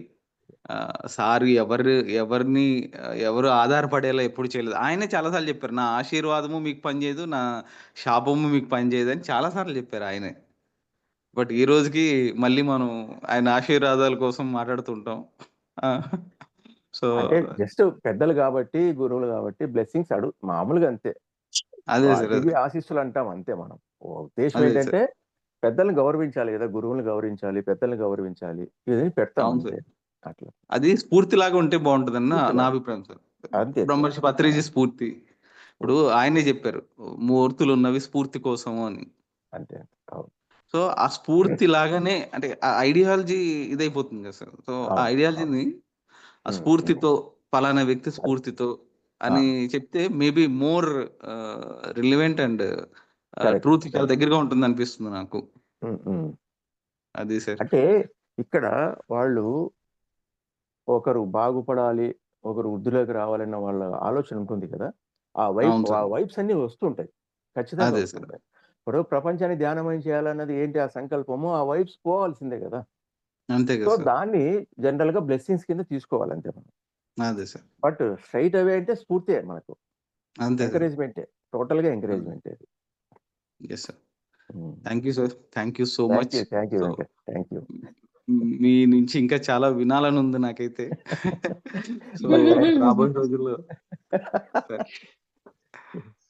రాబోయే Yes. రోజుల్లో ఇది మరింత ఇంకోలాగా ఎలా మీ నుంచి మళ్ళీ ఇదంతా వినే ప్రయత్నం చేస్తాం సార్ నేను. Thank you sir. Okay. Thank you so thank you. Much. Thank you Venkat. Thank welcome. You sir. Yes. మీకు Thank you, sir. Yes. Guntakal pyramids feature society నుంచి ఎంత జరిగిందో మురళీధర్ గారు, విజయ్ కుమార్ గారు ఆళ్ళెంత చేశారు ఏంటనేది ఇప్పుడు నేను మాట్లాడట్లేదు కావాలని. సో, ఆ!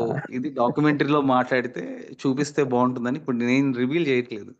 So, Guntakal pyramids Yay. Feature society, pyramid సొసైటీలో ఎంత కీలకమైన పాత్ర పోషించింది. సో, విజయ్ కుమార్ గారు గాని, మన మురళీధర్ గారు గాని, మరి ఈ రోజుకి చాలా పెద్దగా బయటికి రారు ఇద్దరు గూడా. ఇప్పటికి మామూలుగా అలా తిరుగుతా ఉంటారు. మొన్న గూడా నేను కడపలో వెడ్డింగ్‌కెళ్తే అక్కడ మామూలుగా అందరూ అలా కూర్చొనున్నారు. కానీ చాలా నార్మల్‌గా మామూలు మనుషులా కనిపిస్తారు గానీ, ఈరోజు పిరమిడ్ ఫ్యూచర్ సొసైటీ ఈ స్థాయిలో ఉంది అంటే మెయిన్ ఫౌండేషన్, మెయిన్ పిల్లర్ లాగా వీళ్ళిద్దరూ ఉండి ఎంతో జేశారు. సో, అదంతా ఖచ్చితంగా మనం డాక్యుమెంటరీలో చూపించబోతున్నాం. మీరందరూ గూడా చూడబోతున్నారు. Thank you sir. Thank you so much. Thank you. Over thank to you. Indu గారు. ఎస్. అందుకే కదండి సార్ వాళ్ళు అలాగా కూర్చొని వీళ్ళు కూడా మనకొక స్ఫూర్తి. ఎస్. ఎందుకంటే మిమ్మల్ని చూసి ఇప్పుడు మేము నేర్చుకున్నాం. మీ పిల్లలం సార్ మేము ఇప్పుడు నిజంగా చెప్పాలంటే. ఎందుకంటే మీరే ఇప్పుడు మా కళ్ళెదురుగా ఉన్నది మీరే. నడియాడుతున్నట్టుగా అన్నట్టుగా. సో మీరే మా కళ్ళెదురుగా ఇప్పుడు ఉన్నది. మిమ్మల్ని చూసి మేము కూడా నేర్చుకోవాలి. ఆ సింప్లిసిటీ కానీ, అంత జ్ఞానం ఉన్నా కూడా మేము ఎలా ఉండాలి, మేము ఎలా వ్యవహరించాలి ఒకరితో. సో ఇప్పుడు మిమ్మల్ని చూసే సార్ మేము ప్రత్యక్షంగా చూసి నేర్చుకుంటూ ఉన్నాము. సో నిజంగా ఒక మాట చెప్పారు సార్, మీకు ఇంకా కొన్ని కాన్సెప్ట్స్ తెలీవు. సో గుట్టు రట్టే అది మళ్ళీ చెప్పండి సార్, చాలా బాగుంది, నేను నేర్చుకుంటా. గుట్టే ఇది రట్టాయే ఉపయోగపడుతుంది మాకు. గుట్టే రట్టాయే, గట్టే చెరిగిపాయే గట్టే తిట్ చెరిగిపాయే, తిట్టే దీవెనాయే పెద్దల తిట్టే తిట్లు దీవెనాయే. దీవెనాయే గురువుల తిట్లు పెద్దల తిట్లు విని మట్టే బంగారమాయే మట్టే పొట్టే బంగారం. కరిగిపాయే పిట్టే ఎగిరిపాయే. అంటే దీనికి కాన్సెప్ట్ ఇది టోటల్ గా. ఊరికే 6 పెట్టాను మీకు చెప్పాను, కానీ ఒక కాన్సెప్ట్ ఇది సార్ చెప్పినది. ఎప్పుడు ఇది 93లో చెప్పిన కాన్సెప్ట్ ఇది. 32 ఇయర్స్ బ్యాక్ చెప్పిన కాన్సెప్ట్ ఇది. ఏట్లా గుట్టే రెట్టాయి అంటే ఇంతవరకు మనం బయట నుంచి చూసి లోపల ఎంతమంది ఉన్నారో చెప్పగలమా? చెప్పలేం. సముద్రాన్ని పైన చూసి లోతెంత చెప్పగలమా? చెట్టు ఎత్తును బట్టి లోపల వేర్లు ఎట్లున్నాయో చెప్పగలమా? మనిషి అందాన్ని చూసి గుణాన్ని చెప్పగలమా? చెప్పలేం. ఎప్పుడైతే మనం లోపలికి వెళ్ళామో, లోతులకు వెళ్ళామో అవన్నీ మనకు అర్థమవుతాయి. ఆ లోతులు వెళ్ళడానికి ఏం కావాలంటే మన శ్వాస కావాలి. సో నీ శ్వాస ద్వారా నువ్వు లోపలికి వెళ్ళు అని చెప్పేసి ఆ గుట్టును సారు రట్టు చేశారు. గుట్టే రట్టాయే. సో ఇది చెప్పడానికి ఎంతో మంది ఏవో చాలా నియమాలు పెట్టి, ధ్యానం అంటే అట్లా కాదు, ఇట్లా కాదు, ఇన్ని పెట్టాలి, ఇట్లా చేయాలి, అట్లా చేయాలి అని చెప్పేసి దాన్ని గుట్టుగా పెట్టారు. కానీ ఈయన వచ్చి దాన్ని రట్టు చేశాడు. గుట్టే రట్టాయే అని చెప్పేసి. సో రెండవది అంటే గట్టే జరిగిపోయా. అట్లా గట్టు మనం అనేక పరిమితులు మనం చూసుకుంటున్నాం చుట్టూ. ఆకాశాన్ని గట్టు వేసాము, భూమిని గట్టేసాము, నీళ్లను గట్టేసుకున్నాము. అన్నీ గట్టేసి దానికి పరిమితులు పెట్టేసి మనం ఆ పరిమితుల లోపలే నీళ్ళు ఉండిపోతున్నాం. ఎప్పుడైతే ఈ దేహం నేను కాదు, ఈ దేహంలోకి నేను వచ్చాను, అట్లాగే అన్ని ఆత్మలు అలాగే వచ్చాయి. సో ఇవన్నీ ఆత్మలంతా కూడా ఒక్కటే అన్న భావనకి ఎప్పుడైతే వస్తాయి, ఈ గట్లన్నీ వెళ్ళిపోతే ఆ భావనకు నువ్వు రాగలుగుతావు. నేను నువ్వు వేరు కాదు, నువ్వు ఒకటే నేను ఒకటే అన్న భావనకి. అప్పుడు ఎప్పుడైతే ఆ స్థితిలో మనం వస్తామో ఆ తిట్టే దేవునవుతుంది. గురువులు కానీ పెద్దలు కానీ తిట్టినప్పుడు బాధపడతాం, లేదా కోపడతాం. వాడెవడు నన్ను కోపడ్డానికి, వాడెవడు నన్ను తిట్టడానికి అని అంటూ ఉంటాం. సో ఇక్కడ ఏంటంటే ఒక అజ్ఞాని తిట్టును తిట్టుగా తీసుకుంటాడు, ఒక అల్పజ్ఞాని తిట్టును ఆశీర్వాదంగా తీసుకుంటాడు, ఒక జ్ఞాని దాని అంతరార్థాన్ని తీసుకుంటాడు, ఒక విజ్ఞాని నవ్వుకుంటాడు. వాడు తిట్టాడు, ఓకే, నన్ను తిట్టాడు, నేను వాడు వేరు కాదు కదా అని. సో వేరైతే కదా బాధ కలుగుతుంది. సో నన్ను నేను తిట్టుకున్నానని అని నవ్వుకుంటాడు ఒక విజ్ఞాని అనేవాడు. ఒకసారి పత్రికారితో మధుర స్మృతుల్లో ఇదే టాపిక్ వచ్చింది. సేమ్ ఇదే టాపిక్ వచ్చినప్పుడు ఆయన చెప్పారు, సార్ ఇప్పుడు మేము మీ దగ్గరికి వస్తున్నాము, మనసులో మిమ్మల్ని ఏదో ఒక నెగిటివ్ గానీ ఏదో అంతకుముందు నన్ను ఏదో అనింటారు, కానీ మీ దగ్గరికి రావాలనిపిస్తుంది, వచ్చింటాను. నా మనసులో మిమ్మల్ని అనుకుంటున్నా, పైకేమో మీతో నవ్వుతూ మాట్లాడుతుంటాను, నేను పైకేమో నవ్వుతుంటాను. అది మీకు అర్థమవుతుందంటే అర్థమవుతుంది. అర్థమైనప్పుడు మీరు ఎట్లా ఫీల్ అవుతారంటే, సో నువ్వు నేను వేరైతే కదా నాకు బాధ కలుగుతుంది. సో నన్ను నేను తిట్టుకుంటున్నాను, నన్ను నేనే నవ్వుకుంటున్నాను, నాకేం లేదు, వేరే తేడా లేదు, నువ్వు నేను ఒకటే అన్నాడు. సో ఆ స్థితిలో మనుషులు ఉన్నారు. మట్టే బంగారం అయ్యా. మామూలు మనిషికి మట్టి మట్టిగానే కనబడుతుంది, అదే ఒక రైతుకు బంగారంగా కనబడుతుంది. దాంట్లో బంగారాన్ని పండిస్తాడు, కావాల్సిందే పండిస్తాడు. అలాగే మాటలన్నీ చాలా మామూలుగానే ఉంటాయి, ప్రతి మాట. ఈ మాటలన్నీ కూడా దాంట్లో స్వాధ్యాయంలో నుంచి వచ్చినవే, పుస్తకాల నుంచి వచ్చినవే కదా. కానీ కొందరు దాన్ని పట్టుకుంటారు, కొందరు మనసులో పెట్టుకుంటారు, కొందరు వాటిని సాధన చేస్తారు, కొందరు సిద్ధును పొందుతారు, కొందరు బోధకుని చేస్తారు. అంతా మాటే. అంటే ఏంటి? నీకు నీ మాటే బంగారంగా రావాలి. మాట ఒకటే, తీసుకునే విధానం తేడా ఉంటుంది, దాన్ని గ్రహించే విధానంలో తేడా ఉంటుంది. మరి ఇదే ధ్యానాన్ని ఎంతమంది తీసుకుంటున్నారు? ఎన్ని రకాలుగా ప్రచారం జరిగింది? 30 ఏళ్ళ నుంచి జరుగుతున్నా మరి కొద్ది మందే వస్తుంటారు. ఎందుకు? వాడు ఆ మాటను పట్టుకున్నాడు, వాడు బంగారంగా తీసుకున్నాడు. కొందరు మాటను మాటగానే తీసుకుంటారు, కొందరు చాలా తేలిగ్గా తీసుకుంటారు. సో ఇదంతా కూడా మట్టే బంగారం అయ్యిన దాంట్లో. పొట్టే కరిగిపాయే. అంటే మనిషి పుట్టింది తినడానికి అన్నట్టుగా తినడం కోసమే మళ్ళీ సంపాదించడం, సంపాదించి తినడము ఇట్లాగే జరిగిపోతూ కేవలం జీవితం అంతా ఇదే కదా, తినడము, పడుకోవడము, లేయడమే కదా అన్న స్థితి నుంచి ఈ దేహంలోకి నేను వచ్చాను. ఈ దేహం అనేది నేను కాదు, ఈ దేహం శాశ్వతం కాదు, కానీ ఈ దేహం నాకు ఆశ్రయాన్ని ఇస్తుంది కాబట్టి దీన్ని ఎంత బాగా చూసుకోవాలి అన్న చూసుకున్నప్పుడు ఆ జ్ఞానం వచ్చినప్పుడు నీకు పొట్ట ఉండదు, ఏది ఉండదు ఇంకా. సో అంటే ఏంటి, కావలసినంత మాత్రమే పరిమితంగా తీసుకో అని చెప్పడానికే ఆ పొట్టే కరిగిపోయిన కాన్సెప్ట్ చెప్పడం మొదలెట్టారు. ఆ తర్వాత ఎప్పుడైతే ఈ జ్ఞానం నీకు వచ్చిందో, నువ్వు వల పడే ముందే, నీకు బంధనాలు పడే ముందే నువ్వు వాటిని తెలుసుకొని నువ్వు ఎగిరిపోతావు, పిట్ట మాదిరి ఎగిరిపోతావు. పిట్టే ఎగిరిపాయి అన్నది అంటే సత్యం తెలుసుకుంటే, ఆ సాధనలో ఉంటే నీ ఏ బంధనాలైనా దానికి ఇరుక్కోకుండా ఎప్పుడు కావాలంటే అప్పుడు తుర్రుమని పైకి వెళ్ళిపోగలుగుతాం. ఆయన వెళ్ళిపోయారు కదా, ఉన్నట్టుండి వెళ్ళిపోయారు. అట్లాగా పిట్టే ఎగిరిపాయి అనేది సో కాన్సెప్ట్ ఇది. 30 సంవత్సరాల కిందట ఆయన చెప్పిన కాన్సెప్ట్ ఇది. ఆ శాసకుడు కూడా ఆయన చెప్పిన 30 సంవత్సరాల కింద కాన్సెప్ట్ ఇది. సో ఇలాంటివన్నీ కూడా బయటికి రావాలి అంటే ఏదో సందర్భం కావాలి. ఆ సందర్భాన్ని వెంకట్ తీసుకొస్తూ ఉన్నాడు ఇప్పుడు. Exactly sir, exactly. నిజంగా అసలు ఆ వెంకట్ గారు ఆ మాట చెప్పగానే, అంటే పత్రిజీ డాక్యుమెంటరీ ఫిలిం అంటూ తీస్తున్నామని చెప్పగానే నేను అనుకున్నాను, నేను కూడా ఒక చిన్న డాట్ కావాలి అని అనుకున్నాను సార్. సో నేను కూడా నా వంతుగా నేను కూడా చేయగలిగాను. సో ఎస్, మీరు అన్నట్టు మన బాధ్యత. నేను జనరల్ గా జూమ్స్ రాను, ఎందుకంటే మనుషులు కనపడరు. మాకు మనుషులు కనపడాలి, ఉత్సాహం వస్తుంది. సో జూమ్ నన్ను నేను చూసుకుంటూ చెప్పాలి ఇంకా. అందువల్ల జనరల్ ప్రిఫర్ చేయను, కానీ దీనికి రావాల్సిన వాటికైతే వస్తున్నా కంపల్సరీ. మామూలు జూమ్ క్లాస్ తీసుకోండి అంటే నేను జనరల్ గా ప్రిఫర్ చేయను అది, కానీ ఇది మాత్రం కంపల్సరీ అవసరం ఇది. సో నా ముందుగా నేను చేయాల్సిన బాధ్యత నాకు ఉంది కాబట్టి నేను వచ్చాను అట్లా. అందుకే మీరు అడిగిన వెంటనే ఎక్కడ నో చెప్పలేదు నేను. లేదు సార్, చెప్పలేదు.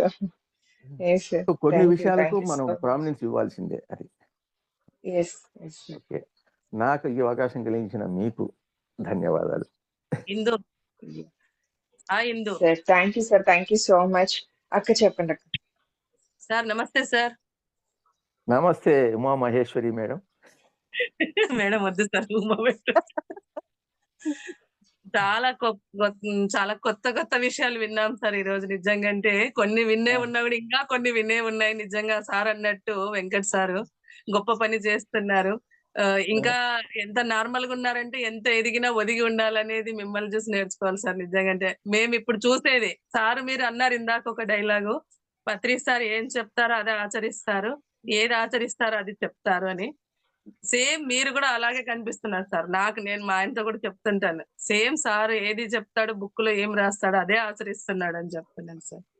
నిజంగా మీరు అన్నట్లు మహాభారతం అన్ని సినిమాలు చూస్తున్నాం కదా, ఇది కూడా రావాలి, ఫ్యూచర్ అందరికీ తెలాలి అనేది మహా సంకల్పం పెట్టారు. నిజంగా గ్రేట్ సార్ ఇది. సో వెంకట్ గారు అభినందనలు తెలపాల్సిందే. థ్యాంక్ యూ సార్, నిజంగా గ్రేట్. నిజంగా అది రావాలనేది 2009 వచ్చినా కూడా ఐడియా రావడం గొప్ప అనిపించింది. గొప్ప నిజమే అది. అండ్ ఇంకొకటి సార్, ఒక కాంట్రిబ్యూషన్ రూపంలోనే కాదు, మన యాక్టింగ్ రూపంలో ఏది ఎలా మనం సర్వీస్ అందివ్వగలమో అలాంటిది కూడా మనకు సార్ కల్పించబడ్డారు, ఏమంటారు, ఆ అవకాశాన్ని మనకు కల్పించారు వెంకట్ గారు.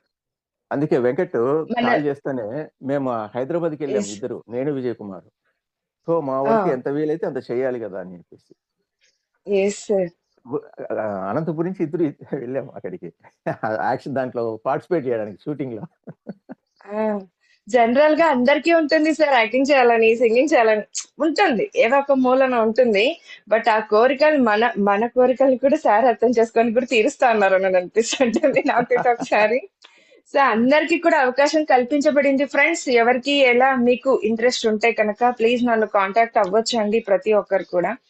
సో మేమైతే సిద్ధం మిమ్మల్ని తీసుకోవడానికి, కదండి వెంకట్ గారు. వెంకట్ పెట్టే 2500 పంపించు అని చెప్పి అకౌంట్ నంబర్ అది ఒక్కసారి మళ్ళీ అందరికి సర్క్యులేట్ చేయండి. అది పంపిస్తాను సార్, అది అందరికి కంటిన్యూ చేస్తూ ఉండండి. ఇప్పుడు గ్రూప్ లో ఉన్న ఎవరు ఉన్నారో అందరూ కూడా దాన్ని దయచేసి అందరికి పంపిస్తూ ఉండండి. ఏదో ఒక మూమెంట్లో అలా వాళ్ళకి ఇవ్వాలనుకున్నప్పుడు అవైలబిలిటీ ఉంటే ఆటోమేటిక్గా పంపిస్తారు. అంతే, హలో చాలా easy. Sure sir. Hello Murali గారు సార్, నమస్తే మేడం, నమస్తే సార్. చెప్పండి మేడం. చాలా అద్భుతంగా ఉంది సార్ ఈ రోజు. ఇంకొకటి, ఆ, ఆ ఫిల్మ్ గురించి నాకేం పెద్ద ఐడియా లేదు సార్. ఇప్పుడు మీరు చెప్తా ఉంటే అనిపించింది. ఆ, అంటే ఇప్పుడు నాకు ఒక గొప్ప అవకాశం సార్ ఫిల్మ్ దాంట్లో నేను కానీ ఒక 10,000 ఇవ్వాలనుకుంటున్నాను sir. Nice nice, very good madam, చాలా బాగుంది. సో ఇది నిజమే, ఇది యాక్చువల్గా చాలా మందికి తెలియదు, తెలిసి ఇచ్చేవాళ్ళు ఉన్నారు మీలాగా. ఇది ఇవ్వడం అనేది చాలా గొప్ప విశేషం మేడం. మనకు మనం సహాయం చేసుకోవడం ఒకటి, ఇతరులకు ఆదర్శంగా ఉండడం కూడా ఒకటి. ఇది సంతోషం madam, very nice. Thank you sir.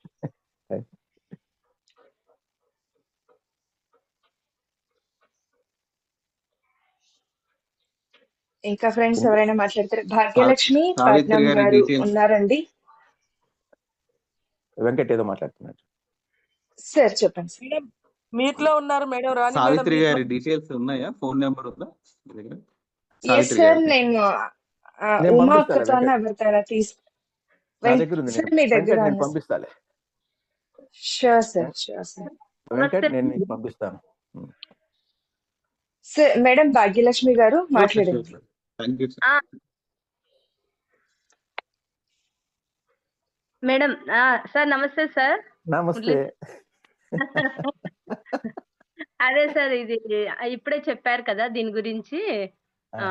వంతు కూడా మేము ఇది చేస్తాం సార్, చెప్తాం. మరి నెంబర్ అవన్నీ పెట్టండి. నేను పెడతాలే. ఇందు అందరికి పెట్టేసేయండి గ్రూప్ లో. ఇప్పుడు మీకు వచ్చిన గ్రూప్ లో అందరూ పెట్టేసేయండి. కాబట్టి ఎస్ సార్, నాకు వీళ్ళ నంబర్స్ ఇస్తే నేను నోట్ చేసుకుంటాను. పత్రిజీ ఫిలిమ్స్ దాంట్లో కూడా నేను వీళ్ళని యాడ్ చేస్తాను సార్. సో నేను పంపిస్తానులే నంబర్. నాకు భాగ్యలక్ష్మి గారిది, సావిత్రి గారిది నంబర్స్ పంపించండి సార్. పంపిస్తాను. ఉమా మేడంది కూడా పంపిస్తాను. ఉందా? ఉమాది ఉంటుంది మీ దగ్గర? ఉమక్కది ఉంది సార్, అక్కది ఉంది. రైట్ సార్ నేను పంపిస్తాలేండి సార్, ఎందుకని నా దగ్గర నంబర్లు ఉన్నాయి. అట్లయితే పంపించమ్మా. Thank you. అక్క. ఓకే అక్క. నేను చాలా మందికి కూడా పంపించాను సార్, QR కోడ్ వేస్తామన్నారు వాళ్ళు కూడా, అమౌంట్ నేను కూడా వేస్తాను sir. Okay okay. Indu madam అమ్మ చెప్పండి మేడం, చెప్పండి. సార్ గురించి చెప్పాలి అని అంటే మురళి సారే చెప్పాలి. అందుకేగా ఈరోజు సార్ని రిక్వెస్ట్ చేసుకొని పిలుచుకొచ్చాము, ఇలా మీ ముందు ఉంచగలిగాము. వాటికి అంత డైరెక్ట్ కనెక్షన్ ఉంది కాబట్టి సార్ గురించి తెలియజేయాలి అని అంటే నిజంగా అటువంటి వ్యక్తుల నుంచే మనం వినాలి, నేర్చుకోవాలి. సార్ సింప్లిసిటీ గాని చెప్తుంటే వినాలి అని అనిపించడం గాని, ఇవన్నీ సారు పునికి చూడండి అట్లా సార్. ఇంకా చాలా ఉంది కానీ మనకు టైం తక్కువ కాబట్టి మనం ఎక్కువ చెప్పలేకపోయాం. కొంచెం స్కిప్ చేస్తూ చెప్పాల్సి వచ్చింది. లేదు సార్, మనం ఒక సెషన్ చేద్దాము. వదిలిపెట్టాలండి. మాట చెప్పలేను, మాట అయితే చెప్పుకోలేను. ఎస్ సార్, లేదు సార్, చేస్తాం సార్ మనము. మాట ఇవ్వలేను. ఫ్రెండ్స్ ఇంకా ఎవరైనా మాట్లాడతారా అండి?